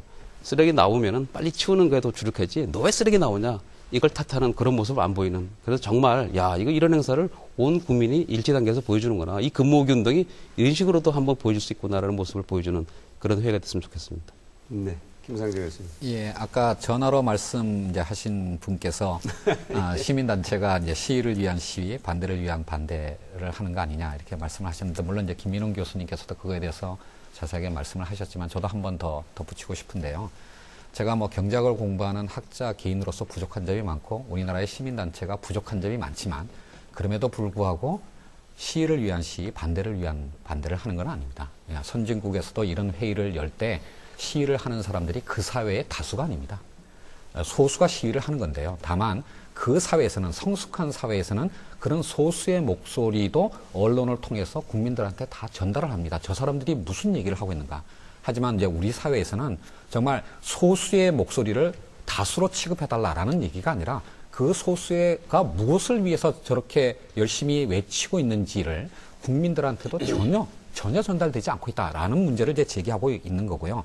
마지막으로 한 말씀만 더 덧붙인다면 사실 우리나라는 2달마다 한 번씩 국민들을 깜짝깜짝 놀라게 하는 그런 대형 사건들이 터지는 나라이고 그 사건들이 그냥 흐지부지 또 덮어지고 이제 이런 거를 워낙 자주 경험을 하다 보니까 이런 어떤 비참한 남루한 현실 속에서 우리가 후진국 아니냐 이런 느낌을 갖고 있지만 사실 외국에 나가보면 외국인들은 정말 대한민국을 이미 이제 개도국 수준이 아니라 진짜 선진국 수준으로 바라보고 있습니다. 뭐 저도 그걸 인정을 하고요. 그리고 그렇게 발전을 하는 과정에서 기업과 정부가 정말 많이 노력했다라고 하는 것도 이제 인정을 합니다. 하지만 우리가 지금 이 단계에서 한 단계 더 성숙된 사회로 가기 위해서는 이런 어떤 국제회의의 효과를 숫자로 표시하고 쓰레기를 버리지 말라고 강조하고 그리고 그것을 뭐 음양 대폭까지도 도입을 검토했던 그런 어떤 조급한 방식이 아니라 이제는 뭐냐면 우리 사회도 보다 좀 여유를 가지고 정상적으로 모든 문제를 사고하고 처리하는 그런 태도를 갖추는 것이 그것이 바로 우리 사회를 선진사회로 만드는 것이라고 저는 생각을 합니다. 그래서 좀 정부가 이런 어떤 국제회의를 치르는데 많이 노력을 하고 계시지만 좀 더 단기 성과에 너무 연연해 하지 마시고 좀 여유를 가지고 국민들한테 정확한 진실을 알리고 그리고 협조를 구하는 노력을 보여주셨으면 좋겠습니다. 네, 정 의원님. 네, 사실 G20 의제가 굉장히 많고요. 어떤 의제들은 지난번 경주회의 같은 것은 사실 깜짝 놀랄 정도로 진전이 됐습니다. 그런데 이제 그래서 G20 회의에 우리 대통령 이하 실무자들까지 욕심을 좀 너무 내는 것 같아요. 그래서 오히려 약간 그 점이 걱정이 되는 부분들이 있습니다. 근데 실제로 이제 G20 회의가 끝나고 나서 오히려 국내에서 우리가 걱정하는 말하자면 투기자본에 너무 오염되어 있는 국내 금융시장과 자본시장을 어떻게 정상화할 거냐는 주제가 앞으로 더 커질 겁니다. 그런데 그런 주제가 들을 우리 정부가 좀 잘 태클할 수 있기를 바라고 아까 한 분께서 나날의 경제생활 이렇게 얘기하셨는데요. 예를 들어 지금 우리가 논의하고 있는 환율 문제 이런 것들이 올 겨울에 당장 기름값 문제가 어떻게 될 것인지 다 나날의 생활 문제입니다. 그게. 그러니까 우리가 말하자면 경제적 전문 용어들이 나온다고 해서 그것이 나날의 생활 문제가 아닌 것은 아니죠. 다 그게 내일 모레 기름값이 어떻게 결정이 되고 내일 모레 우리 조그만 중소기업이 뭐 물건을 팔아서 파는데 판매 가격이 얼마가 될 것이니까 다 그게 연동돼 있거든요. 그래서 그게 지금 G20 회의 자체가 사실은 우리 국민 개개인의 나날의 경제 생활에 관련된 종합적인 회의죠. 그런 점은 우리가 약간은 좀 이해를 해야 될 것 같습니다. 네, 고맙습니다. 토론 잘 보셨습니까? G20을 더 이해하고 문제를 극복하는 방안에 대해서 충분히 얘기를 나누지 않았나 싶습니다. 오늘 토론이 G20의 정당성과 실효성을 더 높이고 우리 국민뿐만 아니라 금융위기로 어려움을 겪고 있는 지구 위의 많은 사람들에게 도움을 주는 회의가 될 수 있는 그런 회의가 되는데 기여하기를 바랍니다. 토론자 여러분, 17기 시민 논객과 방청객 여러분, 그리고 밤 늦게까지 함께해 주신 시청자 여러분 고맙습니다. 100분 토론 여기서 마치겠습니다.